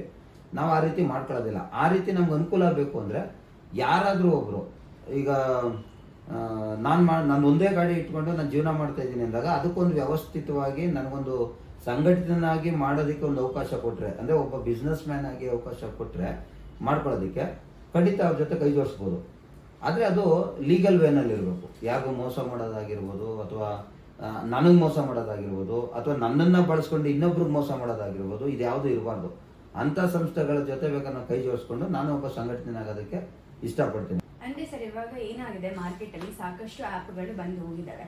ಸೊ ನಿಮಗೆ ತಕ್ಕನಂಗೆ, ಸೊ ಡ್ರೈವರ್ಸ್ಗಳಿಗೆ ತಕ್ಕನಂಗೆ ಅವರು ಒಂದು ಡಿಜಿಟಲ್ ಟ್ರಾವೆಲ್ ಏಜೆನ್ಸಿ ಓನರ್ ಆಗೋ ರೀತಿಯಾದಂತಹ ಒಂದು ಅಪ್ಲಿಕೇಶನ್ ಕೊಡ್ತೀವಿ ಅಂತ ಹೇಳಿದ್ರೆ, ಸೊ ಡ್ರೈವರ್ಸ್ಗಳು ಆದಷ್ಟು ಒಪ್ಕೊಳ್ಳೋದಿಲ್ಲ. ಸೊ ಏನಾಗಿರ್ಬೋದು, ಅದ್ರ ಕಾರಣ ಏನಾಗಿರ್ಬೋದು, ಯಾಕೆ ಒಪ್ಕೊಳ್ತಿಲ್ಲ ಅವರು? ಈಗ ಕಾರಣ 108 ಇದೆ ಮೇಡಮ್. ನೋಡಿ, ಈಗ ನನ್ನ ವಿಚಾರಕ್ಕೆ ಬರೋದಾದ್ರೆ 2004ರಿಂದ 2009 ಆಟೋ ಓಡಿಸ್ತಾ ಇದ್ದೆ ಅಂತ ಹೇಳಿದೆ ನಿಮಗೆ. ಸೊ ಆ ಟೈಮಲ್ಲಿ ಯಾವುದೇ ಥರದ ಅಪ್ಲಿಕೇಶನ್ ಬೇಸ್ಡ್ ಕಂಪ್ನಿಗಳು ಯಾವೂ ಬರಲಿಲ್ಲ. ಆಗ ಮಿನಿಮಮ್ 10 ರೂಪಾಯಿ 1 ಕಿಲೋಮೀಟರ್ ಇದ್ರೂ ಕೂಡ ದಿನಕ್ಕೆ 1,000 ರೂಪಾಯಿ ಅವತ್ತೇ ಸಂಪಾದನೆ ಮಾಡ್ತಿದ್ದೆ. 2004ರಿಂದ 9ವರೆಗೂ. ಆ 9 ಆದಮೇಲೆ ನಾನು ಒಂದು ಕಾರ್ನ ತೊಗೊತೀನಿ. ಆ ಕಾರ್ನ ತೊಗೊಂಡು ಒಂದು ಕಡೆ ಅಟ್ಯಾಚ್ ಮಾಡಿಕೊಂಡು, ಆಗಲೂ ಕೂಡ ಕಿಲೋಮೀಟ್ರಿಗೆ 10 ರೂಪಾಯಿ 12 ರೂಪಾಯಿ ಥರ ತಗೊಂಡು ಹೌಸ್ ಸ್ಟೇಷನ್ ಎಲ್ಲ ಸುತ್ತಿ ಏನೇ ಸರ್ಕಸ್ ಮಾಡಿದ್ರು ಒಂದು ದಿನಕ್ಕೆ 1,000ದ ಮೇಲೆ ನಾನು ಉಳಿಸೋಕ್ಕಾಗ್ತಾ ಇರಲಿಲ್ಲ. ಸೊ ಹಿಂಗಿರುವಾಗ 2016 ಅಥವಾ 14 ಈ ಪೀರಿಯಡಲ್ಲಿ ಏನಾಗುತ್ತೆ, ಈ ಅಗ್ರಿಗೇಟರ್ ಕಂಪ್ನಿಗಳು ಕೆಲವೊಂದು ಅಪ್ಲಿಕೇಶನ್ ಬೇಸಲ್ಲಿ ನಮಗೆ ಡ್ಯೂಟಿನ ಕೊಡ್ತೀವಿ ಅನ್ನೋ ಥರ ತಿಳಿಸಿದ್ರು. ಅದು ಒಂದು ಹೊಸತನ. ಅದರಿಂದ ನಮ್ಗೆ ಅನುಕೂಲನೂ ಆಯಿತು. ಏನಕ್ಕೆ, ಜನಕ್ಕೂ ಕೂಡ ಅನುಕೂಲ ಆಯಿತು, ಡ್ರೈವರ್ಗೂ ಅನುಕೂಲ ಆಯಿತು. ಡ್ರೈವರ್ ಏನು ಮಾಡಿದ್ರು, ಮೊದಲೆಲ್ಲ ಏನು ನಾನು ಆ ಪೀರಿಯಡ್ 2004ರಿಂದ 2016 ಅಥವಾ 15ವರೆಗೂ ನಾನು ಆಟೋ ಓಡಿಸ್ಬೇಕು ಅಂದ್ರೂ ಬೆಳಗ್ಗೆ ಎದ್ದು ಗಾಡಿ ತೊಳೆದು ಸ್ಟಾರ್ಟ್ ಮಾಡಿ ಡ್ಯೂಟಿನ ರೋಡೆಲ್ಲ ಸುತ್ತಬೇಕಾಗಿತ್ತು. ರೋಡ್ ಸುತ್ತಬೇಕಾದ್ರೆ ಯಾರು ಪ್ಯಾಸೆಂಜರ್ ಅಡ್ಡ ಆಗ್ತಿದ್ರೋ ಆಗ ನನಗೆ ಬಾಡಿಗೆ ಸಿಗ್ತಿತ್ತು, ಖಂಡಿತ ಸಂಪಾದನೆ ಆಗ್ತಿತ್ತು. ಯಾವಾಗ ಈ ಅಗ್ರಿಗೇಟರ್ ಇವರೆಲ್ಲ ಬಂದ್ಬಿಟ್ರು, ಹೊಸತನ ಹೆಂಗೆ ಕಸ್ಟಮರ್ ಮನೆ ಒಳಗೆ ಕೂತ್ಕೊಂಡು ಗಾಡಿ ಬುಕ್ ಮಾಡ್ತಿದ್ದ, ನಾನು ಮನೆ ಒಳಗಡೆನೆ ಕೂತ್ಕೊಂಡು ಡ್ಯೂಟಿ ಆನ್ ಮಾಡ್ಕೊಂಡಿದ್ರೆ ಅವಾಗೆಲ್ಲ ಏನ್ ಮಾಡೋರು ಅಂದ್ರೆ ಒಂದು ಹೊಸ ಡಿವೈಸ್ ಒಂದು ಕೊಟ್ಬಿಡೋರು, ಅದು ಲಾಕ್ ಹಾಕಿರ್ತಿತ್ತು, ಕೇವಲ ಅವನ ಒಬ್ಬನ ಅಪ್ಲಿಕೇಶನ್ ಮಾತ್ರ ಓಪನ್ ಆಗ್ತಿತ್ತು. ಅದು ಮಾಡಿ ಅಭ್ಯಾಸ ಮಾಡಿಸ್ಬಿಟ್ರಲ್ಲ, ಈಗ ಏನಾಗುತ್ತೆ ನಮಗೆ ಸೋಂಬೇರಿತನ ಅಂದ್ರೆ ಡ್ರೈವರ್ಸ್ ಪರವಾಗಿ ನಾನು ಹೇಳ್ತಾ ಇರೋದು. ನಾನು ಕೂಡ ಅವಾಗ ಸೋಂಬೇರಿ ಆಗುತ್ತೆ. ಮೊದಲು 2009ರಿಂದ 2014 ರೋಡಲ್ಲಿ ಸುತ್ತಾ ಇದೆ. ಆಗ ನಾನು ಸ್ವಲ್ಪ ಆರೋಗ್ಯನೂ ಚೆನ್ನಾಗಿತ್ತು, ನನ್ನ ದುಡಿಮೆನೂ ಆಗ್ತಿತ್ತು. ಯಾವಾಗ ಈ ಮೊಬೈಲ್ ಒಂದನ್ನ ನಮ್ಗೆ ಕೊಟ್ಬಿಟ್ರು ಡಿವೈಸ್ನ, ಅವ್ರ ಕಸ್ಟಮರು ಸೋಂಬೇರಿಗಳಾಗ್ಬಿಟ್ರು, ನಾವು ಸೋಂಬೇರಿಗಳಾಗ್ಬಿಟ್ರು. ರೋಡಿಗೆ ನಾನು ಹೋಗ್ತಾ ಇರಲಿಲ್ಲ, ಅವರು ರೋಡಿಗೆ ಬರ್ತಾ ಇರಲಿಲ್ಲ. ಸೊ ಈಗೇನಾಗಿತ್ತು, ಒಳಗೆ ಕೂತ್ಕೊಂಡು ಅವ್ರು ಬುಕ್ ಮಾಡ್ತಾನೆ, ಒಳಗೆ ಕೂತ್ಕೊಂಡು ನಾನು ಅಕ್ಸೆಪ್ಟ್ ಮಾಡ್ತೀನಿ. ಸೊ ಆದ್ಮೇಲೆ ನಾನು ಆಚೆ ತೆಗಿತಿದ್ದು, ಅಲ್ಲಿವರೆಗೂ ಹರಟೆ ಹೊಡ್ಕೊಂಡು ಮೊಬೈಲ್ ನೋಡ್ಕೊಂಡು ಕೂತ್ಕೊಳ್ಳೋದು. ಇದು ಒಂದು ಸಮಯ ಆದರೆ ನೆಕ್ಸ್ಟ್ ಒಂದು ಸಮಯ ಏನು ಬಂತು, ಫ್ರೆಂಡ್ಸ್ಗಳ ಜೊತೆ ಹರಟೆ ಹೊಡೆಯೋದು. ಈಗ ಇವತ್ತಿನ ಪ್ರೆಸೆಂಟ್ ಕೇಳೋದು, ನಾನು ಫ್ರೆಂಡ್ಸ್ ಜೊತೆ ಒಂದು 10 ಜನ ಕೂತ್ಕೊಂಡು ಡಿಸ್ಕಸ್ ಮಾಡ್ತಾ ಇರ್ತಾರೆ. 10 ಜನದ ಹತ್ರ ಒಂದು ಅಪ್ಲಿಕೇಶನ್ ಅಲ್ಲ, 4 ಅಪ್ಲಿಕೇಶನ್ ಇರುತ್ತೆ. ಯಾವ್ಯಾವ ಒಂದು ಅಗ್ರಿಗೇಟರ್ ಕಂಪ್ನಿಗಳಿದಾವೋ ಅವೆಲ್ಲ ಅಪ್ಲಿಕೇಶನ್ಗಳು ಒಂದೇ ಮೊಬೈಲಲ್ಲಿ, ಸ್ಟಿಲ್ ನನ್ನ ಮೊಬೈಲಲ್ಲೂ ಇದೆ. ನಾನು ಬುಕ್ಕಿಂಗು ಇದರಲ್ಲಿ ಅಷ್ಟಿದೆ ದುಡ್ಡು, ಅದರಲ್ಲಿ ಅಷ್ಟಿದೆ, ಇದರಲ್ಲಿ ಇಷ್ಟಿದೆ ಅಂತ ತೋರಿಸುತ್ತೆ. ಅದು ಫಸ್ಟ್ ಎಷ್ಟುಗಳಲ್ಲಿ ಪಿಕಪ್ ಇದೆ, ಎಷ್ಟು ಡ್ರಾಪ್ ಇದೆ. ನಾನು ಅವಾಗ ನನಗೆ ಇಲ್ಲಿ ಚೂಸ್ ಮಾಡೋದಕ್ಕೆ ಆಪ್ಷನ್ ಕೊಟ್ಟ. ಇದೇನಾಗೋಯ್ತು, ಅವ್ನು ಸೋಂಬೇರಿತನ ಜಾಸ್ತಿ ಕೊಡ್ತು. ನಾನು ನೋಡು 500 ರೂಪಾಯಿ ಬಾಡಿಗೆ ಬಂದಿದೆ, ನಾನು ಓಕೆ ಕೊಡ್ತೀನಿ, ನಂಗೆ 500 ರೂಪಾಯಿ ಲಾಭ ಬಂತು. ಅದ್ಯಾವುದೋ 100 ರೂಪಾಯಿ ಬರ್ತಾ ಇದೆ, ನಾನು ಹೋಗಲ್ಲ ಅಂದರೆ ಇಲ್ಲಿ ಸೋಂಬೇರಿ ಹಂಗೆ ಬಿದ್ದುಬಿಟ್ವಿ. ಆ ಒಂದು ಕ್ಯಾಟಗರಿಗೆ ಈ ಕಂಪ್ನಿಗಳು ತಂದು ನಿಲ್ಸಿರೋದ್ರಿಂದಾಗಿ ಇವತ್ತೊಂದು ದಿವಸ ನಾವೇನೋ ಹೊಸತನದಲ್ಲಿ ಏನೋ ಮಾಡಕ್ಕೆ ಹೋಗ್ತೀವಿ, ಅಥವಾ ನಮ್ದೇನೋ ಹೊಸ ಬದಲಾವಣೆ ಇದೆ, ಇದನ್ನ ತಿಳ್ಕೊಳ್ಳಿ ಅಂದ್ರೂ ತಿಳ್ಕೊಳ್ಳೋಕೆ ರೆಡಿ ಇಲ್ಲ ನಮ್ಮ ಡ್ರೈವರ್ಗಳು. ಯಾಕಂದರೆ ನಾನು ಡ್ರೈವರ್ಗಳ ಜೊತೆನೇ ತಾನೇ ಇರ್ತೀನಿ ಯಾವಾಗಲೂ, ಅವ್ರ ಬಗ್ಗೆ ಚೆನ್ನಾಗಿ ಗೊತ್ತಿದೆ. ಬಟ್ ನನ್ನ ವಿಚಾರದಲ್ಲಿ ಏನು ಹೇಳೋದು ಅಂದರೆ, ಯಾರಾದರೂ ಸರಿ, ಅದು ಕೆಟ್ಟದ್ದೋ ಒಳ್ಳೇದೋ, ನನ್ನ ವಿಚಾರ ತಿಳಿಸಿದಾಗ ಅದನ್ನ ಪರಿಪೂರ್ಣವಾಗಿ ನಾನು ಅರ್ಥ ಮಾಡ್ಕೊಳ್ಳೋವರೆಗೂ ನಾನು ಅವ್ರಿಗೆ ಎಸ್ಸು ಅಂತಲೂ ಹೇಳಲ್ಲ. ನನಗೆ ತಿಳ್ಕೊಂಡು ಅದು ಸರಿ ಇದೆ, ಲೀಗಲ್ ಆಗಿದೆ ಅಂದರೆ ಮಾತ್ರನೇ ಅವ್ರ ಜೊತೆ ನಾನು ಡಿಸ್ಕಷನ್ನ ಮುಂದುವರಿಸ್ತೀನಿ. ಇದು ನಮ್ಮದು. ಆದರೆ ಡ್ರೈವರ್ಗಳು ಎಲ್ಲರೂ ಅದೇ ಥರ ಕ್ಯಾಟಗರಿ ಇರಲ್ಲ, ನಂತರ ಇರೋರು ಒಂದು 20% ಇರ್ಬೋದು ನಾವು. ಓಕೆ ಸರ್, ಅಗ್ರಿಗೇಟ್ ಕ್ಯಾಬ್ ಕಂಪನಿಗಳಿಂದ ನೀವು ಒಂದಷ್ಟು ಲಾಭಗಳನ್ನ ಪಡೆದ್ರಿ ಅಂತ ಹೇಳಿದ್ರಿ ಇನಿಷಿಯಲ್ ಸ್ಟೇಜಸ್ ಅಲ್ಲಿ. ಸೊ ಆ ಲಾಭಗಳನ್ನ ಈಗಲೂ ಪಡಿತಾ ಇದ್ದೀರಾ ನೀವು? ಖಂಡಿತ ಇಲ್ಲ, ಯಾವುದೇ ಕಾರಣಕ್ಕೆ ಖಂಡಿತವಾಗ್ಲೂ ಇಲ್ಲ. ಸ್ಟಾರ್ಟಿಂಗ್ ಅಲ್ಲಿ ಅವ್ರು ಮಾಡಿದ ಉದ್ದೇಶ ಏನು ಅಂದ್ರೆ, ನಾನು ಅವಾಗಲೇ ಹೇಳ್ದಂಗೆ ಹೊಸತನ ಇತ್ತು ಅದು. ಫಸ್ಟ್ ಆಫ್ ಆಲ್ ಇನ್ನೂ ಒಂದು ಹೇಳ್ಬೇಕು ಅಂದ್ರೆ, ಹ್ಯಾಂಡ್ರಾಯ್ಡ್ ಮೊಬೈಲ್ಗಳನ್ನ ಬಳಕೆ ಮಾಡೋದಕ್ಕೆ ಅಭ್ಯಾಸ ಮಾಡಿಸಿದ್ದೆ ಆ ಅಗ್ರಿಗೇಟರ್ ಕಂಪ್ನಿಗಳು. ಅಲ್ಲಿಂದ ಆಚೆಗೆ ನೋಡಿ, ಇದು ನಂದು 32,000 ರೂಪಾಯಿ ಮೊಬೈಲು. ನಮ್ಮ ಮನೆಯಲ್ಲಿ ಅಷ್ಟು ದುಡ್ಡೊಂದು ಟಿವಿನೇ ಇಲ್ಲ, ನನ್ನ ಕೈಲಿ ಇಟ್ಕೊಂಡು ಓಡಾಡ್ತೀನಿ 32,000 ರೂಪಾಯಿ. ಏನಕ್ಕೆ ಅಂದರೆ ನನ್ನ ದುಡಿಮೆಗೆ ಅದೇ ದಾರಿ. ಹಿಂದೆ ಎಲ್ಲ ನಾವು ಟ್ರಾವೆಲ್ಸ್ಗಳ ಹತ್ರ ಹೋಗಿ, ಅವ್ರ ಆಫೀಸ್ ಹತ್ರಕ್ಕೆ ಹೋಗಿ ಬೆಳಗ್ಗೆನೇ ಹೋಗಿ ನಾವು ಗಾಡಿ ನಿಲ್ಲಿಸ್ಬೇಕಾಗಿತ್ತು ಕಾರ್ ಇದ್ದಾಗ. ಅವ್ರ ಗಾಡಿಗಳು 4-5 ಗಾಡಿಗಳಿದ್ರೆ ಅದನ್ನು ಕಳಿಸಿ ಅದಾದ್ಮೇಲೆ ನಮಗೆ ಬಾಡಿಗೆನ ಕೊಡ್ತಿದ್ರು. ಕೆಲವು ಸಲ ಬಾಡಿಗೆ ಸಿಗ್ತಿತ್ತು, ಇಲ್ಲಾಂದ್ರೆ ವಾಪಸ್ ಮನೆಗೆ ಹೋಗ್ತಿದ್ವಿ. ಇವಾಗ ಹಂಗಿಲ್ಲ, ನನಗಿದೇ ಬಂಡವಾಳ ಆಗಿರೋದ್ರಿಂದಾಗಿ 100 ಗಾಡಿ ಇದ್ರು 1000 ಗಾಡಿ ಇದ್ರು ನಂಗೆ ಆ ಮೊಬೈಲಲ್ಲಿ ಬುಕ್ಕಿಂಗ್ ಬರುತ್ತೆ, ಒಂದು ಗ್ಯಾರಂಟಿ ಇರೋದ್ರಿಂದಾಗಿ ನಾವು ಅದನ್ನೇ ಬಳಕೆ ಮಾಡ್ಕೊಂಡು ಹೋಗ್ತೀವಿ. ಈ ಅಗ್ರಿಗೇಟರ್ ಲೈಸೆನ್ಸ್ ಅವರು ಅಂದರೆ ಈ ಅಗ್ರಿಗೇಟರ್ ಕಂಪ್ನಿಗಳು ಆಗ ಬಂದಾಗ ಏನು ಮಾಡ್ಬಿಟ್ರು, ಮೊಬೈಲ್ನ ಒಂದು ಆಮಿಷ ಕೊಟ್ಟರು, 2ನೇದು ಇಂಟರ್ನೆಟ್ನ ಫ್ರೀ ಕೊಟ್ಟರು, 3ನೇದಾಗಿ ಕೇವಲ ಮೊಬೈಲನ್ನು ಲಾಗಿನ್ ಮಾಡಿ ಇಟ್ಕೊಂಡು 12 ಅವರ್ಸ್ ನಾನು ಇಟ್ಕೊಂಡಿದ್ರೆ, ನಿಮ್ಮ ಡ್ಯೂಟಿನೇ ಮಾಡದೇ ಇರೋ ಪರವಾಗಿಲ್ಲ, ಬರೀ 12 ಅವರ್ಸ್ ಮೊಬೈಲ್ ಇಟ್ಕೊಂಡಿದ್ರೆ ಆ ವ್ಯಕ್ತಿಗೆ 10,000 ರೂಪಾಯಿ ಒಂದು ದಿನ ಕೊಟ್ಟಿದ್ದ. ಆ ಸಿಚುವೇಶನ್ ಏನಾಗೋಯ್ತು, ನಾನು ನನ್ನ ಫ್ರೆಂಡ್ಗೆ ಹೇಳಿದೆ, ನನ್ನ ಫ್ರೆಂಡ್ಗೆ ಹೇಳಿದ್ರು 10,000 ರೂಪಾಯಿ ಕೊಡೋಣ ರೆಫರಲ್. ಸೊ ಇದನ್ನೆಲ್ಲ ಆಸೆ ಹುಡ್ಸಿ ಏನು ಮಾಡ್ಬಿಟ್ಟು ಅವನ ಬಿಸ್ನೆಸ್ ಸ್ಟ್ರಾಟಜಿನ ಆ ರೀತಿಯಾಗಿ ಬಂಡವಾಳ ಹಾಕೊಂಡು ಜನಗಳಿಗೂ ಅಭ್ಯಾಸ ಮಾಡಿಸ್ಬಿಟ್ಟ, ಡ್ರೈವರ್ಗೂ ಅಡಿಕ್ಟ್ ಮಾಡ್ಬಿಟ್ಟ. ಈಗ ನಾವು ಅದನ್ನ ಬಿಟ್ಟು ಆಚೆ ಬರೋಕೆ ಆಗ್ತಾ ಇಲ್ಲ ನಮಗೆ. ಸೊ ಅದಕ್ಕೆ ಈಗ ಏನು ಮಾಡ್ಬಿಟ್ಟಿದ್ದಾನೆ ಅಂದರೆ, ಈಗ ನಮ್ಮ ಜುಟ್ಟು ಜನವರೆಲ್ಲ ಅವ್ನು ಇಟ್ಕೊಂಡಿದ್ದಾನೆ. ಈಗ ಬಿಗ್ಗೆಗೆ ಬಿಟ್ಟರೆ ಕೆಳಗೆ ಬಿದ್ಬಿಡ್ತೀನಿ ನಾನು ಈಗ ಅದನ್ನ ಇವನು ನಂಬ್ಕೊಂಡು ಗಾಡಿ ಮಾಡಿಬಿಟ್ಟಿದ್ದೀನಿ 8 ಲಕ್ಷ. ನಾನು ದುಡಿಲಿಲ್ಲ ಅಂತಂದ್ರೆ ನನಗೆ ನನ್ನ ಸಂಸಾರ ನಡೆಸೋಕ್ಕಾಗಲ್ಲ. ನಾನು ಕಲ್ತಿರೋ ವಿದ್ಯೆ ಇದು, ಅಷ್ಟು ವರ್ಷದಿಂದ ಓಡಿಸ್ಕೊಂಡ್ಬಂದಿದ್ದೀನಿ. ಇದು ಬಿಟ್ಟರೆ ನನಗೆ ವಿಧಿ ಇಲ್ಲ, ಬೇರೆ ನನಗೆ ಆಪ್ಷನ್ನೂ ಇಲ್ಲ. ಉದಾಹರಣೆಗೆ ಆಟೋ ಡ್ರೈವರ್ಗಳಿಗೆ ಸರ್ಕಾರದಿಂದನೇ ಮೀಟರ್ನ ಕೊಟ್ಟಿದ್ದಾರೆ. ಈ ಅಗ್ರಿಗೇಟರ್ ಕಂಪ್ನಿಗಳಲ್ಲೂ ಅವ್ರು ಅಟ್ಯಾಚ್ ಆಗಿದ್ದಾರೆ. ಇವರು ಆ ಅಗ್ರಿಗೇಟರ್ ಲೈಸೆನ್ಸ್ ಆ ಕಂಪ್ನಿ ಇವತ್ತೇ ಮುಚ್ಚೋದ್ರು ಕೂಡ ಅವ್ರು ದುಡಿಯೋದಕ್ಕೆ ಕೆಪಾಸಿಟಿ ಇದೆ, ಅಥವಾ ಅವ್ನು ಬ್ಲಾಕ್ ಮಾಡಿದ್ರು ದುಡಿಯೋ ಕೆಪಾಸಿಟಿ ಇದೆ. ಯಾಕೆಂದ್ರೆ ಸರ್ಕಾರನೇ ಅವ್ರಿಗೆ ನಿಗದಿ ಮಾಡಿಕೊಟ್ಟಿದೆ ಮೀಟರ್ ಹಾಕೊಂಡು ಗಾಡಿ ಓಡಿಸ್ಬೋದು ಅಂತ. ಜನಕ್ಕೂ ಕೂಡ ಆಲ್ರೆಡಿ ಅರಿವಿದೆ. ಒಂದು ಆಟೋ ಬರ್ತಾ ಇದ್ರೆ ಅದ್ರದ್ದು ಕಲರು ಗ್ರೀನ್ ಕಲರು ಅಥವಾ black colour, top yellow colour ಇರುತ್ತೆ ಅಥವಾ ಬ್ಲ್ಯಾಕ್ ಕಲರ್ ಇರುತ್ತೆ. ಇದು ಆಟೋ ರಿಕ್ಷಾ ಅಂತ ಜನಕ್ಕೂ ಗೊತ್ತಿದೆ. ಬಾಡಿಗೆ ಬಂದರೆ ಹೌದು ನಾನು ಅಡ್ಡ ಹಾಕಿದ್ರೆ ಅವ್ರು ಗಾಡಿ ಬಂದು ನಿಲ್ಲಿಸ್ತಾರೆ, ನನ್ನ ಹೇಳಿದ ಕಡೆ ಕರ್ಕೊಂಡು ಹೋಗ್ಬಿಡ್ತಾರೆ, ಇದು ಬಾಡಿಗೆಗೆ ಅನ್ನೋದು ಅವ್ರು ಚೆನ್ನಾಗಿ ಗೊತ್ತಿದೆ. ಆದರೆ ಈ ಕ್ಷಣದವರೆಗೂ ಇವತ್ತಿನ 2024ವರೆಗೂ ಸರ್ಕಾರ ಯಾವತ್ತೂ ಕೂಡ ಟ್ಯಾಕ್ಸಿಗಳಿಗೆ ಮೀಟರ್ ಟ್ಯಾಕ್ಸಿ ಅಂತ ಯಾವ ವ್ಯವಸ್ಥೆನೂ ಮಾಡಿಲ್ಲ. ಅದರಿಂದಾಗಿ ನಾವು ಭಯದಲ್ಲಿ ನನ್ನ ಜೀವನನ ನಡೆಸೋಕ್ಕಾಗ್ತಾಯಿಲ್ಲ ಅನ್ನೋ ಭಯಕ್ಕೆ ನಾವು ಅವ್ರ ಮುಂದೆ ಯಾವುದೇ ಹೆಚ್ಚಿಗೆ ಮಾತಾಡದಂತೆ ಮಂಡಿ ಊರಿ ಒಂಥರ ಹೆಂಗಾಗ್ಬಿಟ್ಟಿದ್ದೀವಿ ಅಂದರೆ ಗುಲಾಮ್ರ ಥರ ಕೆಲಸ ಮಾಡ್ತಾಯಿದ್ದೀವಿ. ವಿಧಿನೇ ಇಲ್ಲ ನಮಗೆ. ಅವನು 16 ರೂಪಾಯಿನಾದ್ರು ಕಿಲೋಮೀಟ್ರ್ ಕೊಡಲಿ, 10 ರೂಪಾಯಿನಾದ್ರು ಕಿಲೋಮೀಟ್ರ್ ಕೊಡಲಿ, ವಿಧಿ ಇಲ್ಲದಂತೆ ಗಾಡಿ ಓಡಿಸ್ತಾ ಇದ್ದೀವಿ. ಯಾಕಂದರೆ ಬೆಳಿಗ್ಗೆ ಎದ್ದು ಬಂದ ತಕ್ಷಣ ಗಾಡಿ ಎಲ್ಲ ತೊಳೆದಾದ್ಮೇಲೆ ಮೊದಲು ಮೊಬೈಲ್ಗೆ ಕೈ ಹಾಕೋದು ನಾವು. ಅದರಲ್ಲಿ ನಾವೇನು ಎಷ್ಟು ಅಪ್ಲಿಕೇಶನ್ ಡೌನ್ಲೋಡ್ ಮಾಡ್ಕೊಂಡಿದ್ದೀವೋ, ಯಾವ್ದು ಡ್ರೈವರ್ ಅಪ್ಲಿಕೇಶನ್ ಇದೆಯೋ ಅದೆಲ್ಲನೂ ಆನ್ ಮಾಡ್ತೀವಿ. ಯಾಕಂದರೆ ಅದೇ ನನಗೆ ಅನ್ನ ಕೊಡೋದು. ಅವನ ಹತ್ರ ನಾನು ಗಲಾಟೆನೂ ಮಾಡ್ಕೊಳಕ್ಕೆ ಹೋಗಲ್ಲ. ಅಥವಾ ನಾನು ನೇರವಾಗಿ ಪ್ರಶ್ನೆ ಮಾಡಿದ್ರು, ಅಥವಾ ಒಳ್ಳೆ ಥರದಲ್ಲಾದ್ರೂ ಕೇಳಿ, ಕೆಟ್ಟ ಥರದಲ್ಲಾದ್ರೂ ಕೇಳಿ, ನಮ್ಮ ಮಾತನ್ನು ಅವ್ರು ಕೇಳಲ್ಲ. ನೋಡಪ್ಪ, ನೀನು ಕೊಡ್ತಾ ಇರೋ ರೇಟು ನನಗೆ ವರ್ಕೌಟ್ ಆಗ್ತಾಯಿಲ್ಲ, ನನ್ನ ಮನೆ ಹಾಳಾಗ್ತಾ ಇದೆ, ದಯವಿಟ್ಟು ನಮಗೆ ಸರ್ಕಾರ ನಿಗದಿ ಮಾಡಿರೋ ರೇಟನ್ನು ಕೊಡು ಅಂತ ಕೇಳಿದ್ರು, ಎಷ್ಟೇ ಪರಿಪರಿಯಾಗಿ ಬೇಡ್ಕೊಂಡ್ರು ನಮಗೆ ಆ ವ್ಯವಸ್ಥೆ ಯಾರೂ ಮಾಡ್ಕೊಡ್ತಾ ಇಲ್ಲ. ಸೊ ಹಂಗಾಗಿ ಅವನು ಅವತ್ತು ಅಭ್ಯಾಸ ಮಾಡಿಸ್ತಾ ಈಗ ಅದೇ ವೀಕ್ನೆಸ್ ಆಗಿರೋದು. ನಮ್ಮನ್ನು ಬಿಟ್ಟರೆ ಇವ್ರಿಗೆ ಗತಿ ಇಲ್ಲ ಅನ್ನೋ ಒಂದು ಕಾರಣಕ್ಕೋಸ್ಕರ ಇವತ್ತು ಅದನ್ನೇನೂ ಕೊಡ್ದಂತೆ ಜನಗಳ ಹತ್ರನೂ ದುಡ್ಡು ಜಾಸ್ತಿ ಕಿತ್ಕೊಂತಾನೆ, ನಮಗೂ ಕಡಿಮೆ ಕೊಡ್ತಾನೆ. ಸೊ ಇದರಿಂದ ನಾವು ಬೇಸತ್ತು ಪಡಿದೀವಿ ಮೇಡಮ್. ಇದಕ್ಕೆ ಏನಾದರೂ ಪರಿಹಾರ ಸಿಗುತ್ತಾ ಅನ್ನೋದು ಕೂಡ ನಾನು ಕಾಯ್ತಾ ಇದ್ದೀನಿ ಮೇಡಮ್. ಓಕೆ ಸರ್, ಅಗ್ರಿಗೇಟ್ ಕಂಪನಿಗಳು ತನ್ನ ಲಾಭಗಳನ್ನ ಡ್ರೈವರ್ ಕೊಡೋದನ್ನ ನಿಲ್ಲಿಸೋದಕ್ಕೆ ಕಾರಣ ಏನು? ಒಟ್ಟಾರೆ ಅಗ್ರಿಗೇಟ್ ಕ್ಯಾಬ್ ಕಂಪನಿಗಳ ಬಗ್ಗೆ ನಿಮ್ಮ ಅಭಿಪ್ರಾಯ ಏನು ಸರ್? ಮೇಡಮ್, ಈಗ aggregator company, first of all aggregator rules ಏನಿದೆ ಅನ್ನೋದೇ ನನಗೆ ಸರಿಯಾಗಿ ಗೊತ್ತಿಲ್ಲ. ಓಕೆನಾ? ನನಗೆ ಅದನ್ನು ಅವ್ರು ಕೊಟ್ಟೂ ಇಲ್ಲ, ನಾವು ಕೇಳ್ತಾನೂ ಇದೀವಿ, ಕೊಟ್ಟಿಲ್ಲ. ಅದನ್ನು ಎಲ್ಲಿ ತಗೊಬೇಕು ಅನ್ನೋದು ನನಗೆ ಗೊತ್ತಿಲ್ಲ. ಸೊ ಈಗ ಅಗ್ರಿಗೇಟರ್ ರೂಲ್ಸ್ ಏನಿದೆ ಅಂತ ನನಗೆ ಗೊತ್ತಾಗ್ಬಿಟ್ರೆ ನಾನು ಅವ್ರನ್ನ ಪ್ರಶ್ನೆ ಮಾಡ್ಬೋದು.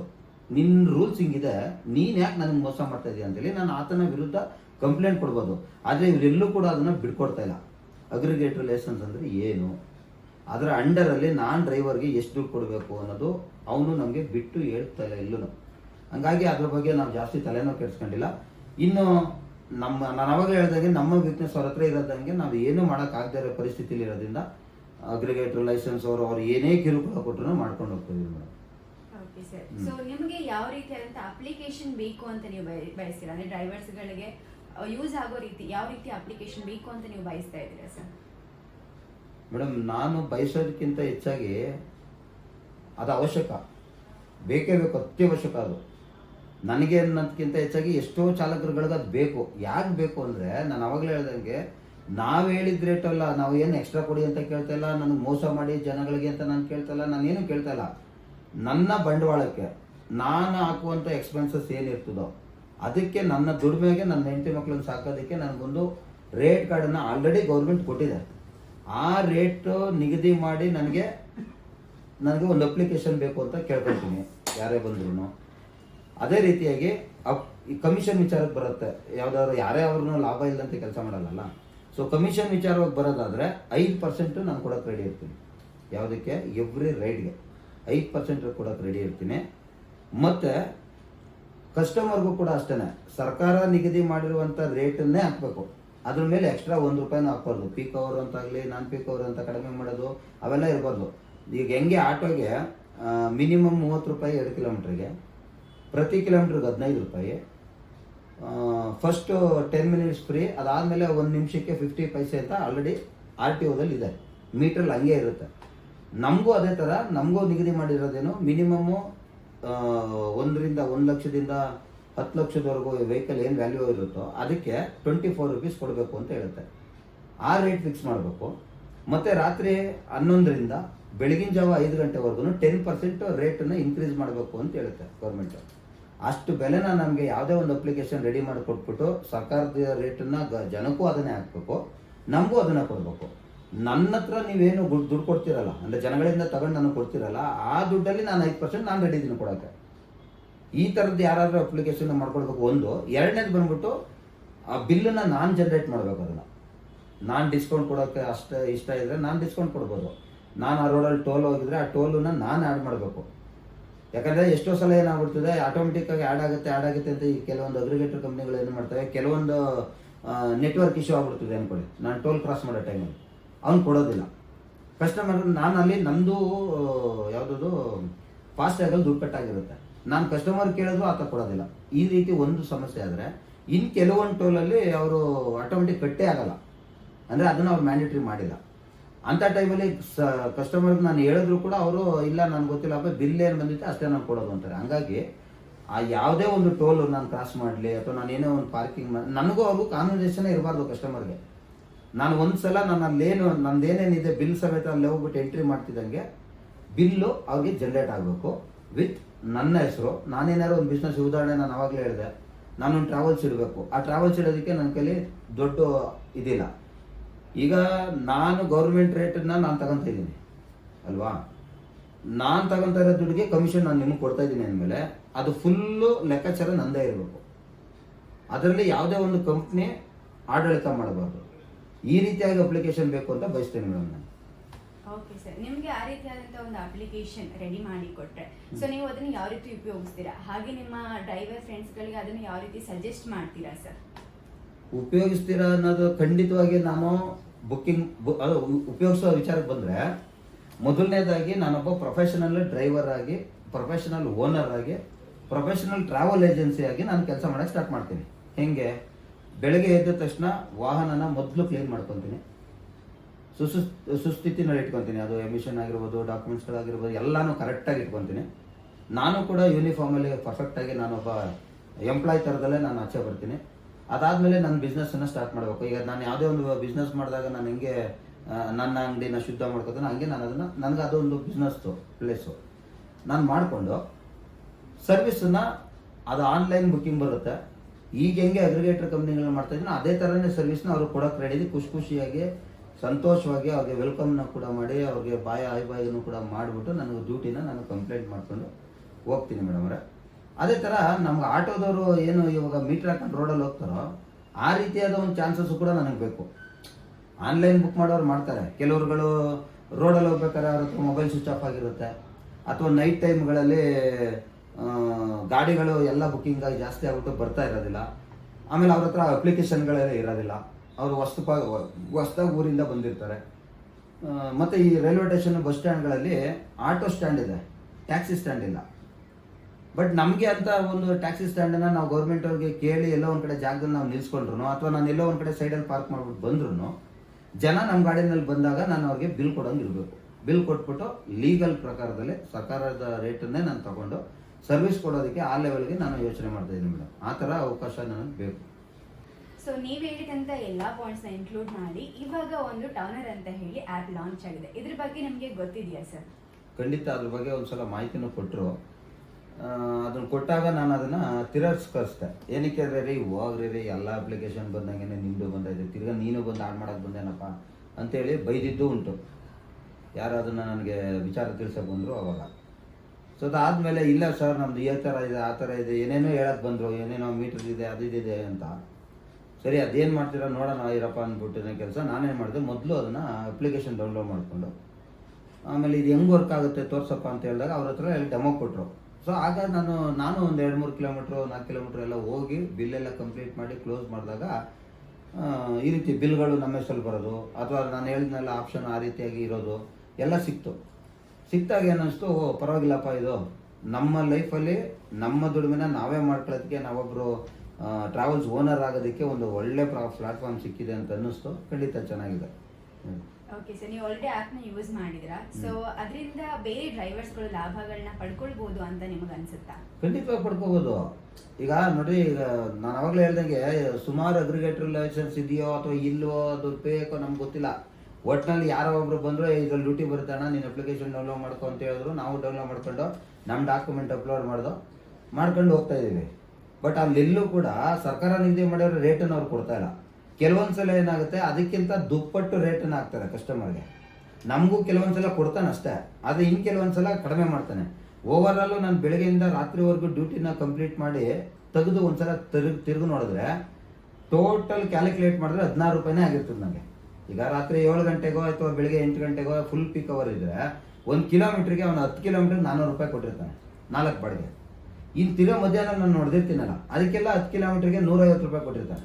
ಸೊ ಅದನ್ನ ಈಕ್ವಾಲಿಟಿ ಮಾಡಿಬಿಟ್ಟಾಗ ಏನಾಯಿತು, ಡಿವೈಡ್ ಮಾಡಿದ್ರೆ 16 ರೂಪಾಯಿನೇ ಬಂತು. ಸೊ ಈ ಥರದ ಕಣ್ಣಾಮುಚ್ಚಾಲೆ ಆಟಗಳು ನಡೀತಾ ಇರೋದ್ರಿಂದ ಇದರಲ್ಲಿ ನಮಗೆ ಎಲ್ಲ ಟೈಮ್ಸ್ಗಳನ್ನು ಒಂದೇ ರೇಟ್ ಇರ್ತದೆ. ರಾತ್ರಿಗೆ ಏನು 10% ಕೊಡಬೇಕು ಅದು ಇರೋದ್ರಿಂದಾಗಿ ಖಂಡಿತವಾಗಿ ಜನಗಳಿಗೂ ಮೋಸ ಆಗೋದಿಲ್ಲ, ನಮಗೂ ಕೂಡ ಒಳ್ಳೆ ದುಡಿಮೆ ಆಗುತ್ತೆ. ಮತ್ತು ಮುಖ್ಯವಾಗಿ ನೇರವಾಗಿ ಗ್ರಾಹಕರಿಗೂ ನಮ್ಮ ಡ್ರೈವರ್ಗಳಿಗೂ ನೇರವಾಗಿ ದುಡ್ಡು ಬರೋದ್ರಿಂದಾಗಿ ತನ್ನ ಮನೇನ ತಾನು ಸುಖವಾಗಿ ನಡ್ಸ್ಕೊಂಡು ಹೋಗ್ಬೋದು. ಜೊತೆಗೆ ನಾನೊಬ್ಬ ಬಿಸ್ನೆಸ್ ಮ್ಯಾನ್ ಆಗೋದಕ್ಕೆ ಒಂದು ಒಳ್ಳೆ ಪ್ಲಾಟ್ಫಾರ್ಮ್ ಇದೆ, ಬಳಸ್ಬೋದು ಮೇಡಮ್ ಇದನ್ನು. ಓಕೆ ಸರ್, ಟೌನರ್ ಅಪ್ಲಿಕೇಶನ್ ಬೇರೆ ಅಪ್ಲಿಕೇಶನ್ ಎಷ್ಟು ಭಿನ್ನ ಆಗಿದೆ ಅಂತ ನಿಮ್ಗೆ ಅನ್ಸುತ್ತೆ? ಹಾಗೆ ಮುಂದಿನ ದಿನಗಳಲ್ಲಿ ಟೌನರ್ ಒಂದು ರೈಡ್ ಶೇರಿಂಗ್ ಆ್ಯಪ್ ಆಗಿ ಸೊ ಒಂದು ಪ್ಲಾಟ್ಫಾರ್ಮ್ ಆಗಿ ಅದರಿಂದ ನೀವು ಏನು ನಿರೀಕ್ಷೆಗಳನ್ನ ಎಕ್ಸ್ಪೆಕ್ಟ್ ಮಾಡ್ಬೋದು ಸರ್? ಅಲ್ಲ, ಭಿನ್ನ ಏನಿದೆ ಅಂದರೆ ನಾನು ಆವಾಗಲೇ ಹೇಳ್ದಂಗೆ ಬಿಲ್ಲಿಂಗಲ್ಲೇ ಭಿನ್ನ ಡಿಫ್ರೆಂಟ್ ಇದೆ ಫುಲ್ಲು. ಯಾಕಂದರೆ ಆ ಬಿಲ್ಲನ್ನು ಅವನೇನೋ ಹಾಕ್ಬಿಟ್ಟು ನನಗೆ ಕೊಡೋದಲ್ಲ, ಇದನ್ನು ನನಗೆ ಬರಬೇಕಾಗಿರೋ ರೇಟ್ ಆಲ್ರೆಡಿ ಬರ್ತಾ ಇರೋದ್ರಿಂದ ಇದು ಬಿಲ್ಲಲ್ಲಿ ಒಂದು ವ್ಯತ್ಯಾಸ ಬರುತ್ತೆ. ಇನ್ನು ಇಲ್ಲಿ ನಾನು ಮೀಟ್ರ್ ಹಾಕೊಂಡು ಹೋಗೋದಕ್ಕೆ ಅಕಸ್ಮಾತ್ ಯಾವುದೋ ಆನ್ಲೈನ್ ಬುಕ್ಕಿಂಗ್ ಬರಲಿಲ್ಲ, ರೋಡಲ್ಲಿ ಯಾರೋ ಒಬ್ಬರು ಬಂದರು, ಅವ್ರಿಗೆ ಯಾವುದೋ ಬಿಲ್ ಬೇಕು ಕೊಟ್ಬಿಟ್ಟು ಹೋಗೋದಕ್ಕೂ ನನಗೆ ಅವಕಾಶ ಇದೆ. ಹಂಗಾಗಿ ಅದೊಂದಾಯಿತು. ಇನ್ನು ನಿರೀಕ್ಷೆ ಏನು ಅಂತ ನೀವು ಕೇಳ್ತಾ ಇದ್ದೀರಿ. ಇನ್ನು ಮುಂದೆ ಈಗೇನು ಕೊಡ್ತಾ ಇದ್ದೀರೋ ಇದೇ ರೇಟ್ನ ಕೊಡಿ ಅಂತ ನಾನು ಹೇಳಲ್ಲ. ಯಾಕೆ ಹೇಳಲ್ಲ ಅಂದರೆ ಸರ್ಕಾರ ಮುಂದೆ ರೇಟ್ ಬದಲಾವಣೆ ಮಾಡ್ಬೋದು. ಸೊ ಅವಾಗ ನನಗೆ ಚೇಂಜಸ್ ಮಾಡಿಕೊಡ್ಬೇಕು, ಆಯಿತಾ? ಒಂದೇ ರೇಟ್ ಇಟ್ಕೊಂಡ್ಬಿಟ್ರೆ ಆಮೇಲೆ ನಾನು ಇವತ್ತು ಇದೇ ರೇಟು 24 ಕೊಡ್ತಾ ಇದ್ದೀರಾ, ನಾಳೆ ದಿನ 28 ರೂಪಾಯಿ ಮಾಡಿದ್ರಪ್ಪ, ಡೀಸೆಲ್ ರೇಟ್ ಜಾಸ್ತಿ ಆಗ್ಬಿಟ್ಟು, ಅವಾಗಲೂ ಅದನ್ನ ಕೊಟ್ಟರೆ ಏನು ಮಾಡೋಕ್ಕಾಗುತ್ತೆ? ಅದಕ್ಕೆ ಕಾಲಕ್ಕೆ ತಕ್ಕಂತೆ ಸಮಯಕ್ಕೆ ತಕ್ಕಂತೆ, ಅಂದರೆ ಸಮಯ ಅಂದರೆ ಆ ಸರ್ಕಾರದ ಸಮಯ ನಾನು ಹೇಳ್ತಾ ಇರೋದು, ಈ ಎಲ್ಲೋ 10 ಗಂಟೆ 12 ಗಂಟೆ ಅಂತಲ್ಲ, ಅದಕ್ಕೆ ತಕ್ಕಂತೆ ನಮಗೆ ರೇಟ್ ಕಾರ್ಡು ಯಾವಾಗ ನಾವು ಕೇಳ್ತೀವೋ ಅವಾಗ ಅದನ್ನು ಬದಲಾವಣೆ ಮಾಡಿಕೊಡ್ಬೇಕು. ಇದೊಂದು. ಆಮೇಲಿಂದ ಅಕಸ್ಮಾತು ಏನು ಗ್ರಾಹಕರುಗಳು ನಮಗೇನಾದ್ರು ತೊಂದರೆ ಕೊಟ್ಟಂಥ ಸಂದರ್ಭದಲ್ಲಿ ನಮಗೆ ಏನಾದರೂ ನಮಗೆ ಪೊಲೀಸ್ ಸ್ಟೇಷನ್ಗಳಲ್ಲೋ ಅಥವಾ ಬೇರೆ ಸರ್ಕಾರಿ ಕಚೇರಿಗಳಲ್ಲಿ, ಈಗ ನಾವು ಉದಾಹರಣೆಗೆ ನಮ್ಮದು ಮೀಟರ್ ಟ್ಯಾಕ್ಸಿ ಅಂತೇಳಿ ನೀವು ಮಾಡಿಕೊಟ್ಟಿದ್ದೀರಾ, ನಾನು ಅದನ್ನು ಅಡ್ವರ್ಟೈಸ್ಮೆಂಟ್ ಥರ ನಾನು ಮಾಡ್ಕೋಬೇಕು. ಯಾಕಂದರೆ ನನ್ನ ದುಡಿಮೆ ಅದು. ನಾನು ಅದಕ್ಕೆ ನಾನೇನು ಮಾಡಬೇಕು ಅನ್ನೋದನ್ನು ನಾನು ಏನಾದ್ರು ಕೇಳಿದಾಗ ಗೈಡ್ಲೈನ್ಸ್ನ ನಿಮ್ಮ ಕಡೆಯಿಂದ ನಾನು ನಿರೀಕ್ಷೆ ಮಾಡ್ತೀನಿ. ಮತ್ತು ಹಂಗೇನಾದರೂ ಅವರು ಸರ್ಕಾರದಲ್ಲಿ ಹೌದು ನಿನ್ನ ಗಾಡಿಗೆ ನಿನ್ನ ದುಡಿಮೆನ ನೀನು ಮಾಡ್ಕೊಳ್ಳೋದಕ್ಕೆ ನೀನೇನು ಬೇಕಾದ್ರೂ ಆ್ಯಡ್ ಮಾಡ್ಕೊಳ್ಳಪ್ಪ, ಅಡ್ವರ್ಟೈಸ್ಮೆಂಟ್ ಮಾಡ್ಕೊ ನೀನು ಅಂದಾಗ ನಾನೇ ದುಡ್ಡು ಕೊಟ್ಟು ನಾನು ಅಡ್ವರ್ಟೈಸ್ಮೆಂಟ್ನ ನಾನು ಮಾಡ್ಕೊಳ್ಳೋಕ್ಕೆ ಸಾಧ್ಯ ಇಲ್ಲ. ಯಾಕಂದರೆ ಈ ಒಂದು ಟೌನರ್ ಅನ್ನೋ ಸಂಸ್ಥೆನ ನೀವು ಕೂಡ ಅದರಿಂದ ಅರ್ನಿಂಗ್ ಆಗಬೇಕು. ನಿಮಗೆ ಅದರಿಂದ ಲಾಭ ಇದೆ, ಇವತ್ತಿಲ್ಲದೇ ಇರ್ಬೋದು, ಮುಂದೆ ಇರುತ್ತೆ, ಖಂಡಿತ ಗೊತ್ತು ನಮಗೆ. ಅವತ್ತು ಅಗ್ರಿಗೇಟರ್ ಲೈಸೆನ್ಸ್ ಇಟ್ಕೊಂಡಿದ್ದವರು ಆಸೆನ ತೋರಿಸಿ ಮೋಸ ಮಾಡಿದ್ದಿದೆ. ಆದರೆ ಇಲ್ಲಿ ನಮ್ಗೆ ಆಸೆ ತೋರ್ಸೋಕೆ ಬಿಡಬೇಡಿ, ಬಟ್ ಅದಕ್ಕೆ ಏನು ಅನುಕೂಲ ಮಾಡಿಕೊಡ್ಬೇಕು. ಈಗ ಜನಕ್ಕೆ ಈಗ ಆಟೋ ರಿಕ್ಷಾ ಅಂತಂದರೆ ಮೀಟ್ರ್ ಬರುತ್ತೆ ಅಂತ ಗೊತ್ತು, ಆದರೆ ಇವತ್ತು ಕ್ಯಾಬಲ್ಲಿ ಮೀಟ್ರ್ ಥರ ಬರುತ್ತೆ ಅನ್ನೋದನ್ನು ಯಾರಿಗೂ ಗೊತ್ತಿಲ್ಲ. ಅದನ್ನು ಅವೇರ್ನೆಸ್ ಮೂಡಿಸ್ಬೇಕು ಅಂದರೆ ಒಂದಷ್ಟು ಖರ್ಚುಗಳಾಗ್ತಾವಲ್ಲ, ಆ ಖರ್ಚನ್ನ ಭರಿಸ್ಕೊಡ್ಬೇಕು ಅಂತ ನಾನು ಕೇಳ್ಕೊತೀನಿ ಮೇಡಮ್. ಓಕೆ ಸರ್, ಓವರಾಲ್ ನಿಮ್ಮ ಇಷ್ಟು ವರ್ಷದ ಎಕ್ಸ್ಪೀರಿಯನ್ಸ್ ಏನಿದೆ ಸೊ ಅದನ್ನೆಲ್ಲ ಒಂದು ಇದರಲ್ಲಿ ಇಟ್ಕೊಂಡು ಸೊ ಮುಂದೆ ಟ್ಯಾಕ್ಸಿ ಇಂಡಸ್ಟ್ರಿಯಲ್ಲಿ ಏನು ಚೇಂಜಸ್ ಆಗ್ಬೋದು ಅಂತ ನೀವು ಅನ್ಕೊಳ್ತಿದ್ದೀರಾ? ಅಥವಾ ಆಗುವಂಥ ಚೇಂಜಸ್ಗಳಿಗೆ ಡ್ರೈವರ್ಸ್ಗಳು ತಮ್ಮನ್ನ ತಾವು ಹೇಗೆ ಅಪ್ಡೇಟ್ ಮಾಡ್ಕೊಬೋದು ಅಂತ ನೀವು ಅನ್ಕೊಳ್ತಿದ್ದೀರಾ ಸರ್? ಅಪ್ಡೇಟ್ ಮಾಡ್ಕೊಬೇಕು ಅಂತಂದರೆ ಮೊದಲು ಈ ಅಪ್ಲಿಕೇಶನ್ನ, ಅಂದರೆ ಈ ಅಪ್ಲಿಕೇಶನ್ ಆಗ್ಬೋದು, ಇದರಂತೆ ಇನ್ನೂ ಇದನ್ನು ನೋಡಿಕೊಂಡು ಕಾಪಿ ಮಾಡಿಕೊಂಡು 108 ಬರ್ಬೋದು. ಆದರೆ ಈ ಅಪ್ಲಿಕೇಶನಲ್ಲಿ ಇರೋದನ್ನ ಕರೆಕ್ಟಾಗಿ ಅರ್ಥ ಮಾಡ್ಕೊಳ್ಳೋಂಥ ಒಬ್ಬ ಡ್ರೈವರು ಇನ್ಯಾವುದಕ್ಕೂ ಹೋಗೋದಿಲ್ಲ. ಒಂದು. ಎರಡನೇದು ಬಂದು ಇಲ್ಲಿ ನಾನೊಬ್ಬ ಬಿಸ್ನೆಸ್ ಮ್ಯಾನ್ ಆಗ್ಬಿಟ್ಟಿರ್ತೀನಿ. ಯಾಕಂದರೆ ಇಷ್ಟು ದಿನ ನಾನು ಆಲ್ಮೋಸ್ಟ್ ನಾನು ಹೇಳ್ದಂಗೆ 2004ರಿಂದ 2009ವರೆಗೂ ಆಟೋ ಓಡಿಸಿರೋದು ಲೆಕ್ಕ ಇಲ್ಲ ನನ್ನ ಹತ್ರ, ಎಷ್ಟು ದುಡ್ದಿದ್ದೀನಿ ಅಂತ. ಅದೇ 2009ರಿಂದ 2016ವರೆಗೂ ಕಾರ್ ಓಡಿಸಿದ್ದೀನಿ, ಅದ್ರ ಲೆಕ್ಕನೂ ನನ್ನ ಹತ್ರ ಇಲ್ಲ. ಬಟ್ ಇದರಲ್ಲಿ ನನ್ನದೇ ಬಿಸ್ನೆಸ್ ಆಗಿರುತ್ತೆ. ಈಗ ಉದಾಹರಣೆಗೆ ನಾನೀಗ ಜೈ ಬಜರಂಗಿ ಕ್ಯಾಬ್ಸ್ ಅಂತ ಹೇಳ್ಬಿಟ್ಟು ನನ್ನ ಬಿಸ್ನೆಸ್ ನೇಮ್ನ ನಾನು ಇಟ್ಕೊಳ್ಳೋಕ್ಕೆ ನಿಮ್ಮ ಹತ್ರ ಆಪ್ಷನ್ ಇದೆ. ಬಟ್ ಅದೇ ಬಿಸ್ನೆಸ್ ನೇಮಲ್ಲಿ ನಾನು ಲೋನು ತಗೊಳ್ಳೋದಕ್ಕೆ ಅವಕಾಶ ಇರೋದ್ರಿಂದಾಗಿ ನಾನು ರಿಜಿಸ್ಟರ್ ಮಾಡಿಕೊಂಡು ನಾನೊಬ್ಬ ಬಿಸ್ನೆಸ್ ಮ್ಯಾನ್ ಆಗಿ ನಂದು ಒಂದು ಪ್ಯಾನ್ ಕಾರ್ಡ್ ನಂಬರು ಆ್ಯಡ್ ಆಗಿದೆ already. But business PAN card number ಇರಬೇಕಲ್ಲ, ಬಜರಂಗಿ ಒಂದು ಬಿಸ್ನೆಸ್ ನೇಮ್ದು, ಅದೊಂದು ಪ್ಯಾನ್ ಕಾರ್ಡ್ ಮಾಡಿಕೊಂಡು ಒಂದು GST ಮಾಡ್ಕೊಂಡ್ಬಿಟ್ಟೆ ಅಂದರೆ ಇನ್ ಫ್ಯೂಚರಲ್ಲಿ ಅದು ಒಂದು ದೊಡ್ಡ ಮಟ್ಟದಲ್ಲಿ ಬೆಳ್ಕೊಂಡು ಹೋಗುತ್ತೆ. ನಾನು ಕೂಡ ಬಿಸ್ನೆಸ್ ಮ್ಯಾನ್ ಆಗಿರ್ತೀನಿ. ಸೇಮ್ ಆಸ್ ಇಟ್ ಇಸ್ ಡ್ರೈವರ್ಗಳು ಅರ್ಥ ಮಾಡ್ಕೊಂಡಂಥವ್ರು ಅವರೆಲ್ಲರೂ ಕೂಡ ಇನ್ನೊಂದು 5 ವರ್ಷ ಬಿಟ್ಟು ಅಥವಾ ಇನ್ನೊಂದು 3 ವರ್ಷ ಬಿಟ್ಟು ತಿರುಗಿ ನೋಡಿದಾಗ ಅವರು ಬಿಸ್ನೆಸ್ ಮ್ಯಾನ್ ಆಗಿರ್ತಾರೆ. ಖಂಡಿತವಾಗ್ಲಿ ಯಾರ ಹತ್ರನೂ ಭಿಕ್ಷೆ ಬೇಡ್ಕೊಂಡು ಬದುಕುವಂಥ ಪರಿಸ್ಥಿತಿ ಇರೋದಿಲ್ಲ. ಯಾಕಂದರೆ ಇವತ್ತಿನ ಕಾಲದಲ್ಲಿ ಕಷ್ಟದಲ್ಲಿ ಏನಿದೆ ಅಂದರೆ ಡ್ರೈವರ್ಗಳಿಗೆ ಈ ವರ್ಷ ಮಕ್ಕಳ ಫೀಸನ್ನ ನಾನು 1 ಲಕ್ಷ ಕಟ್ಟಿದ್ರೆ ಬರೋ ವರ್ಷದವರೆಗೂ ಸಾಲ ತೀರಿಸ್ತಾ ಇರ್ತೀವಿ. ಸೊ ಮುಂದೆ ಆ ಫ್ಯೂಚರಲ್ಲಿ ಪ್ರಾಬ್ಲಮ್ ಇರೋದಿಲ್ಲ. ನಮ್ಮ ಮಕ್ಕಳನ್ನು ಕೂಡ ಒಂದು ಒಳ್ಳೆ ಸ್ಕೂಲಲ್ಲಿ ನಾನು ಸೇರಿಸಿ ಮಕ್ಕಳನ್ನ ಎಜುಕೇಟ್ ಮಾಡಿ ನಮ್ಮ ಥರನೇ ಡ್ರೈವರ್ ಆಗದಂತೆ. ಆದರೂ ಕೂಡ ಏನು ತೊಂದರೆ ಏನಿಲ್ಲ. ಏನಕ್ಕೆ ಅಂದರೆ ನಾವು ಕೂಡ ಸ್ವಾವಲಂಬಿಯಾಗಿ ಬದುಕಿರ್ತೀವಿ. ನಾವು ಯಾರ ಅಂಡರಲ್ಲೂ ಕೆಲಸ ಮಾಡ್ತಿರಲ್ಲ, ನಮಗೆ ಅಧಿಕಾರ ಇದೆ, ನಾವು ಗರ್ವವಾಗಿ ಬದುಕ್ತೀವಿ. ಅವ್ರು ಚೆನ್ನಾಗಿ ಓದಿದ್ರು ಕೂಡ ಇನ್ನೊಬ್ರು ಅಂಡರಲ್ಲಿ ಕೆಲಸ ಮಾಡ್ಬೋದು. ಆದರೆ ಆ ಅಂಡರಲ್ಲಿ ಕೆಲಸ ಮಾಡಬೇಕಾದ್ರೆ ಆ ಕಂಪ್ನಿ, ಈಗ ಉದಾಹರಣೆಗೆ ಬೇರೆ ಒಂದು ಅಗ್ರಿಗೇಟರ್ ಕಂಪ್ನಿಗಳಿದಾವಲ್ಲ, ಅಲ್ಲಿ ಕೆಲಸ ಮಾಡೋರು ಕೂಡ ಎಂಪ್ಲಾಯೇ. ಆ ಎಂಪ್ಲಾಯಿಗಳಿಗೆ ಹೋಗ್ತಾ ಇರುವಂಥ ದುಡ್ಡು ಯಾರಿದ್ದಿದೆ? ಡ್ರೈವರ್ದಿದೆ. ನಾವು ಇಡೀ ಶಾಪ್ ಹಾಕೊಂಡು ಕೊಡ್ತಾ ಇದೀವಿ, ಕರೆಕ್ಟಾ? ಸೊ ಅವರು ಸಂಪಾದನೆ ಮಾಡಿಕೊಂಡು ಅವರು ಎಷ್ಟೇ ಲಕ್ಷ ಸಂಪಾದನೆ ತಗೊಂಡ್ರು ಕೂಡ ಅದು ಅನ್ಯಾಯ ದುಡ್ಡೆ, ಅಂದ್ರೆ ಮೋಸ ಮಾಡಿರೋ ದುಡ್ಡೆ ಅಲ್ವಾ? ಸೊ ಬಟ್ ನಾನು ಸಂಪಾದನೆ ಮಾಡೋದು ಕೋಟಿ ಸಂಪಾದನೆ ಮಾಡಲಿ, ನಾನು ಶ್ರಮ ಪಟ್ಟಿರ್ತೀನಿ, ನಾನು ನ್ಯಾಯವಾಗಿ ದುಡ್ದಿರ್ತೀನಿ ಅನ್ನೋ ಒಂದು ಫಲ ನನಗಿರುತ್ತೆ. ಹಾಗಾಗಿ ಮುಂದೆ ಲೈಫಲ್ಲಿ ನಾವು ಇದೇ ಥರ ನಮ್ಮ ಸ್ನೇಹಿತರುಗಳಿಗೂ ಹೇಳೋದಷ್ಟೇ, ಡ್ರೈವರ್ಗಳಿಗೆ ತಮ್ಮ ಸ್ವಂತ ದುಡಿಮೇಲೆ ತಾವು ನಿಂತ್ಕೊಳ್ಳೋದಕ್ಕೆ ಅವಕಾಶ ಸಿಕ್ಕಿದಾಗ ಅದನ್ನು ಯೂಸ್ ಮಾಡ್ಕೊಳ್ಳಿ ಅಂತ ಹೇಳ್ತೀವಿ. ಯಾಕಂದರೆ ನಾವು ಇಂಥ ಕಂಪ್ನಿಗಳನ್ನ ಕಟ್ಟೋಕ್ಕೂ ಆಗಲ್ಲ, ಬೆಳೆಸೋಕ್ಕೂ ಆಗಲ್ಲ. ಆದರೆ ಈ ಅವಕಾಶನ ಯೂಸ್ ಮಾಡಿಕೊಂಡು ನಾನು ಬೆಳಿಬೋದು, ಅವರನ್ನು ಬೆಳೆಸ್ಬೋದು, ಅಷ್ಟು ಮಾತ್ರ ಹೇಳ್ಬೋದು ನಾನು. ಓಕೆ ಸರ್, ನೀವು ಹೇಳಿದ್ರೆ ಬಿಸ್ನೆಸ್ ಮ್ಯಾನ್ ಆಗ್ಬೋದು ಅಂತ ಹೇಳಿ. ಸೊ ಡ್ರೈವರ್ ಇಂದ ಒಂದು ಬಿಸ್ನೆಸ್ ಮ್ಯಾನ್ ಆಗೋದಕ್ಕೆ ಅಥವಾ ಡಿಜಿಟಲ್ ಟ್ರಾವೆಲ್ ಏಜೆನ್ಸಿ ಆಗೋದ್ರಿಂದ ಆಗುವಂತ ಲಾಭಗಳೇನು, ಅಥವಾ ಆಗೋದು ಎಷ್ಟರ ಮಟ್ಟಿಗೆ ಇಂಪಾರ್ಟೆಂಟ್ ಅಂತ ನಿಮ್ಗೆ ಅನ್ಸುತ್ತೆ? ಲೈಫಲ್ಲಿ ಬದಲಾವಣೆ ಆಗಬೇಕು. ನಾನು ಸ್ಟಾರ್ಟಿಂಗಲ್ಲಿ ಹೇಳಿದೆ ನೋಡಿ, ಡ್ರೈವರ್ಗಳಿಗೆ ಬೆಲೆ ಕೊಡಲ್ಲ, ಇವನು ಆಟೋ ಡ್ರೈವರ್, ಇವನು ಕ್ಯಾಬ್ ಡ್ರೈವರ್ ಅಂತಿದ್ದೋನು, ಇವಾಗ ನಾನು ಯಾರ ಹತ್ರನೇ ಹೋದ್ರು ಕೂಡ ನನ್ನ ಪ್ರೊಫೆಷನಲ್ ಐಡಿ ಏನಾಗಿರ್ತದೆ, ನಾನೊಬ್ಬ ಟ್ರಾವೆಲ್ ಏಜೆನ್ಸಿ ಆಗಿರ್ತೀನಿ. ಸೊ ಇಲ್ಲಿ ಕೇವಲ ನಾನು ಗಾಡಿ ಓಡಿಸ್ತಾ ಮಾತ್ರ ಟ್ರಾವೆಲ್ ಏಜೆನ್ಸಿ ಆಗಿರಲ್ಲ. ನಾಳೆ ದಿನ ಏನಾಗುತ್ತೆ, ನಾನು 4 ಗಾಡಿ ತಗೊಂಡು ನನ್ನ ಡ್ರೈವರ್ಗಳಿಗೆ, ಪಾಪ ತೀರಾ ಕಷ್ಟದಲ್ಲಿ ಇದ್ದಂಥವ್ರಿಗೆ ಅವ್ರಿಗೆ ನಾನು ಸಂಬಳ ಸರಿಯಾದಂಥ ರೀತಿಯಲ್ಲಿ ಕೊಡಬೇಕು. ನಾನೊಬ್ಬ ಬಿಸ್ನೆಸ್ ಮ್ಯಾನ್ ಆಗಿರ್ತೀನಿ, ಜೈ ಬಜಾರಂಗಿ ಕ್ಯಾಬ್ನ ಏಜೆಂಟ್ ಆಗಿರ್ತೀನಿ. ಆಗ ನಾನು ಆತನಿಗೆ ಸಂಬಳ ಕೊಡ್ತೀನಿ, ನನ್ನದೇ ಒಂದು ಕಂಪ್ನಿ ಇರುತ್ತೆ, ಆ ಕಂಪ್ನಿನಲ್ಲಿ ನಾನು ಕೂಡ ಅವನ್ನ ಎಂಪ್ಲಾಯ್ ಥರ ತಗೊಂಡಿರ್ತೀನಿ, ಅವನಿಗೆ ಕಷ್ಟ ಸುಖಕ್ಕೆ ನಾನು ಭಾಗಿಯಾಗ್ತೀನಿ. ಮುಂದೆ ಫ್ಯೂಚರ್ಲಿ ಏನಾದ್ರು ನಾನು ಚೆನ್ನಾಗಿ ಬದುಕಿದ್ರೆ ಆ ವಾಹನ ಅವನ ಹೆಸರಿಗೆನೆ ಮಾಡಿಬಿಟ್ಟು ದುಡ್ಕೊಂಡು ಹೋಗಪ್ಪ ಅಂತ ಹೇಳ್ಬಿಟ್ಟು ಒಂದು ಫ್ಯೂಚರ್ ಪ್ಲಾನ್ನ ಮಾಡ್ಬೋದು. ಅಂದರೆ ನಾನು ದೊಡ್ಡ ಬಿಸ್ನೆಸ್ ಮ್ಯಾನ್ ಜೊತೆಗೆ ಹೆಲ್ಪಿಂಗ್ ಮ್ಯಾನ್ ಕೂಡ ಆಗ್ಬೋದು ಅಂತ. ಇದರಿಂದ ಅಂದರೆ ಒಂದು ದೂರ ಆಲೋಚನೆ ಮಾಡಿದಾಗ ಖಂಡಿತವಾಗಿ ಒಂದು ಒಳ್ಳೆ ಅವಕಾಶ ಇದೆ ನಮಗೆ ಇದರಲ್ಲಿ. ಓಕೆ ಸರ್, ಇಷ್ಟೆಲ್ಲ ನಿಮ್ಮ ಎಕ್ಸ್ಪೀರಿಯನ್ಸ್ ಶೇರ್ ಮಾಡಿದ್ರಿ. ಸೊ ಸರ್ಕಾರದಿಂದ ನಿಮ್ಮ ಎಕ್ಸ್ಪೆಕ್ಟೇಷನ್ಸ್ ಏನು, ಅಥವಾ ಸರ್ಕಾರಕ್ಕೆ ನಿಮ್ಮ ಒಂದು ಮನವಿ ಏನಾಗಿರುತ್ತೆ, ಡ್ರೈವರ್ ಆಗಿ ಅಥವಾ ಬಿಸ್ನೆಸ್ ಮ್ಯಾನ್ ಆಗಿ? ಮೇಡಮ್, ಇವ್ರಿಗೆ ಸರ್ಕಾರದಿಂದ ಮನವಿ ಮಾಡಿದ್ರು ಅವ್ರು ಕೇಳಲ್ಲ, ನಾವು ಅವರಿಂದ ಏನೂ ಎಕ್ಸ್ಪೆಕ್ಟೇಷನ್ ಇಟ್ಕೊಳ್ಳೋಕ್ಕೂ ಆಗಲ್ಲ. ಆದರೂ ಬಲವಂತವಾಗಿ ನೀವು ಕೇಳೋ ಪ್ರಶ್ನೆಗೆ ಉತ್ತರ ಕೊಡಬೇಕು ಅಂದರೆ, ಸರ್ಕಾರದಿಂದನೇ ನಾವೇನೀಗ ನೀವು ಪ್ರೈವೇಟ್ ಕಂಪ್ನಿಗಳಲ್ಲಿ ನಾವೇನು ಕೆಲಸ ಮಾಡ್ತಾ ಇದ್ದೀವಿ, ಈ ಒಂದು ಟೌನರ್ ಅನ್ನೋ ಅಪ್ಲಿಕೇಶನ್ನ ಯೂಸ್ ಮಾಡಿಕೊಂಡು ನಾವು ಮೀಟರ್ ಟ್ಯಾಕ್ಸಿನ ಮಾಡ್ತಾ ಇದ್ದೀವಿ, ಇದನ್ನು ಅವರು ಅಡಾಪ್ಟ್ ಮಾಡಿಕೊಂಡು ನಮಗೂ ಸರ್ಕಾರದಿಂದನೇ ಬರೋ ಥರ, ಅಂದರೆ ಅವರೇ ಒಂದು ಮ್ಯಾನೇಜ್ ಮಾಡಿಕೊಂಡು ನಮಗೆ, ನಾನು ಕೂಡ ಒಂದು ಸರ್ಕಾರದ ಅಪ್ಲಿಕೇಶನ್ ಅದರಲ್ಲಿ ಕೆಲಸ ಮಾಡ್ತಾ ಇದ್ದೀನಪ್ಪ ಅಂದರೆ, ಯಾಕಂದರೆ ಈಗ ಆಟೋ ಡ್ರೈವರ್ಗಳಲ್ಲಿ ಮೀಟ್ರ್ ಇದೆ ಅಲ್ವಾ, ಮೀಟ್ರನ್ನ ಅವರು ಪಾಸಿಂಗ್ ಮಾಡಿಸೋದು ಗೌರ್ಮೆಂಟಲ್ಲಿ, ಕರೆಕ್ಟಾ?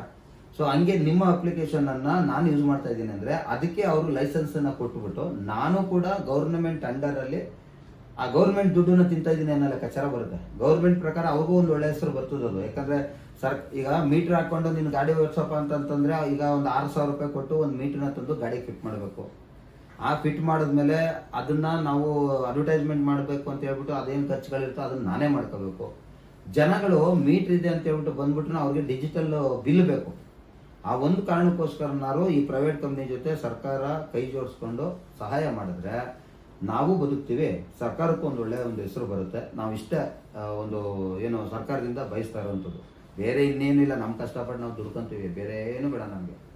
ಈ ಥರದವ್ರಿಗೆ ಪ್ರೋತ್ಸಾಹ ಕೊಟ್ಬಿಟ್ಟು ನಮ್ಮನ್ನು ಒಂದು ಸರ್ಕಾರದ ಅಂಡರ್ಗೆ ಕೊಟ್ಬಿಟ್ರೆ ಒಳ್ಳೆಯದು. ಇಲ್ಲ ಅವ್ರು ತಗೊಳ್ಳೇ ಇಲ್ವಾ, ಅದಕ್ಕೂ ಏನು ತೊಂದರೆ ಇರಲಿಲ್ಲ. ನಾವು ಪ್ರೈವೇಟ್ ಕಂಪ್ನಿ ಜೊತೆನ ಕೈ ಜೋಡಿಸ್ತೀವಿ. ಯಾಕಂದರೆ ಇಷ್ಟು ದಿವಸ ನಾವು ಅಂಥ ಕಂಪ್ನಿಗೆ ಕೈ ಜೋಡಿಸ್ಕೊಂಡು ಬಂದಿರೋದು, ಅವ್ರು ಏನು ಮಾಡಿದ್ರು ಸಹಿಸ್ಕೊಂಡು ಬಂದಿದ್ದೀವಿ. ಇವತ್ತು ನಮ್ಗೆ ಒಳ್ಳೆ ಅವಕಾಶ ಕೊಟ್ಟಿದೆ ಅಂದಾಗ ನಾವು ಖಂಡಿತ ಮುಂದುವರ್ಕೊಂಡು ಹೋಗ್ತೀವಿ ನಮಗೆ ಅಷ್ಟೇ. ಓಕೆ ಸರ್, ಕೊನೆಯದಾಗಿ ಡ್ರೈವರ್ಸ್ಗಳಿಗೆ ಅಥವಾ ಕ್ಯಾಬ್ ಡ್ರೈವರ್ಸ್ ನಿಮ್ಮ ಕಿವಿ ಮಾತೇನು ಸರ್? ಕಿವಿ ಮಾತು ಅಂತಂದರೆ ಫುಲ್ ಯೂನಿಫಾರ್ಮ್ ಬಳಸಿ ಅಂತ ಹೇಳ್ತೀನಿ ಡ್ರೈವರ್ಗಳಿಗೆ. ಯಾಕಂದರೆ ನಾವು ಕಾರು ಅಂದರೆ ಫಾರ್ ಎಕ್ಸಾಂಪಲ್ ಈಗ ಆಟೋ ಡ್ರೈವರ್ ಆದರೆ ಕಾಕಿ ಆ್ಯಂಡ್ ಕಾಕಿ, ಕಾರ್ ಡ್ರೈವರ್ಗಳಲ್ಲಿ ಸ್ಟೇಟ್ ಪರ್ಮಿಟ್ ಇದ್ದರೆ ಅದಕ್ಕೆ ಕಾಕಿ ಆ್ಯಂಡ್ ಕಾಕಿನೇ ಹಾಕಬೇಕು ಅಂತ ರೂಲ್ ಇದೆ. ಸೊ ಆಲ್ ಇಂಡಿಯಾ ಪರ್ಮಿಟ್ ಇತ್ತು ಅಂದರೆ ಅವರು ವೈಟ್ ಆ್ಯಂಡ್ ವೈಟೇ ಹಾಕಬೇಕು ಅಂತ ರೂಲ್ ಇದೆ. ಇದನ್ನು ಫಾಲೋ ಮಾಡಿ ಅಂತ ಹೇಳ್ತೀನಿ.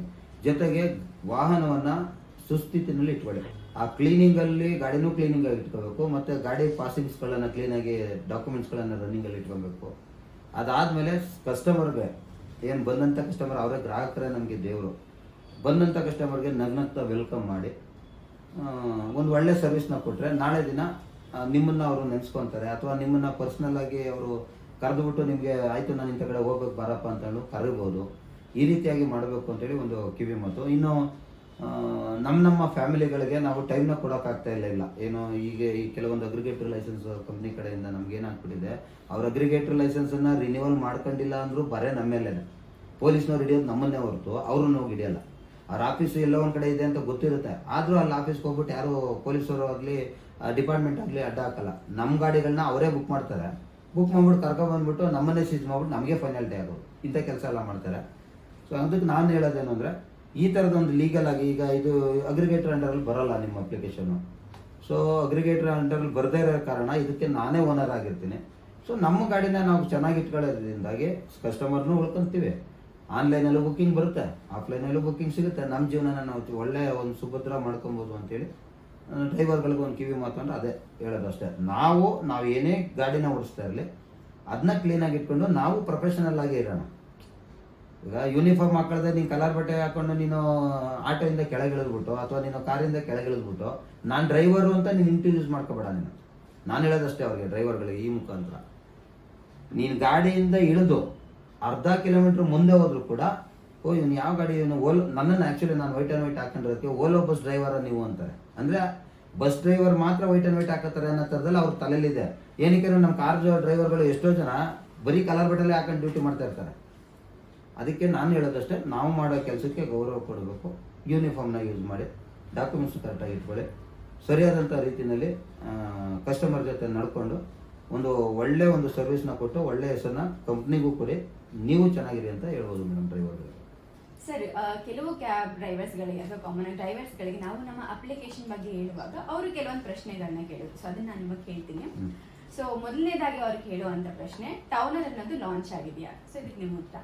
ಖಂಡಿತ, ನನಗೆ ಅದು ಆಲ್ರೆಡಿ ಲಾಂಚ್ ಆಗಿದೆ, ಅದರಿಂದ ನಾನು ಉಪಯೋಗನೂ ಕೂಡ ಪಡ್ಕೊತಾ ಇದ್ದೀನಿ. ಓಕೆ, ಇದರಲ್ಲಿ ನಿಮಗೆ ಆನ್ಲೈನ್ ಬುಕಿಂಗ್ಸ್ ಏನಾದ್ರು ಬರ್ತಾ ಇದೆಯಾ? ಖಂಡಿತವಾಗಿ ಒಂದೊಂದ್ಸಲ ಬರುತ್ತೆ, ಬರಲಿಲ್ಲ ಅಂದ್ರೂ ಕೂಡ ನನಗೆ ಮೀಟರ್ ಆಪ್ಷನ್ ಇದೆ, ಅಲ್ಲಿ ಮೀಟರ್ ಹಾಕೊಂಡು ಹೋಗೋದಕ್ಕೆ. ಖಂಡಿತ ಅದನ್ನ ನಾನು ಬಳಸ್ಕೊತಾ ಇದ್ದೀನಿ. ಈ ಮೀಟರ್ ಟ್ಯಾಕ್ಸಿ ಅನ್ನೋದು ಡ್ರೈವರ್ಸ್ಗಳಿಗೆ ಹೇಗೆ ಯೂಸ್ ಆಗುತ್ತೆ ಸರ್?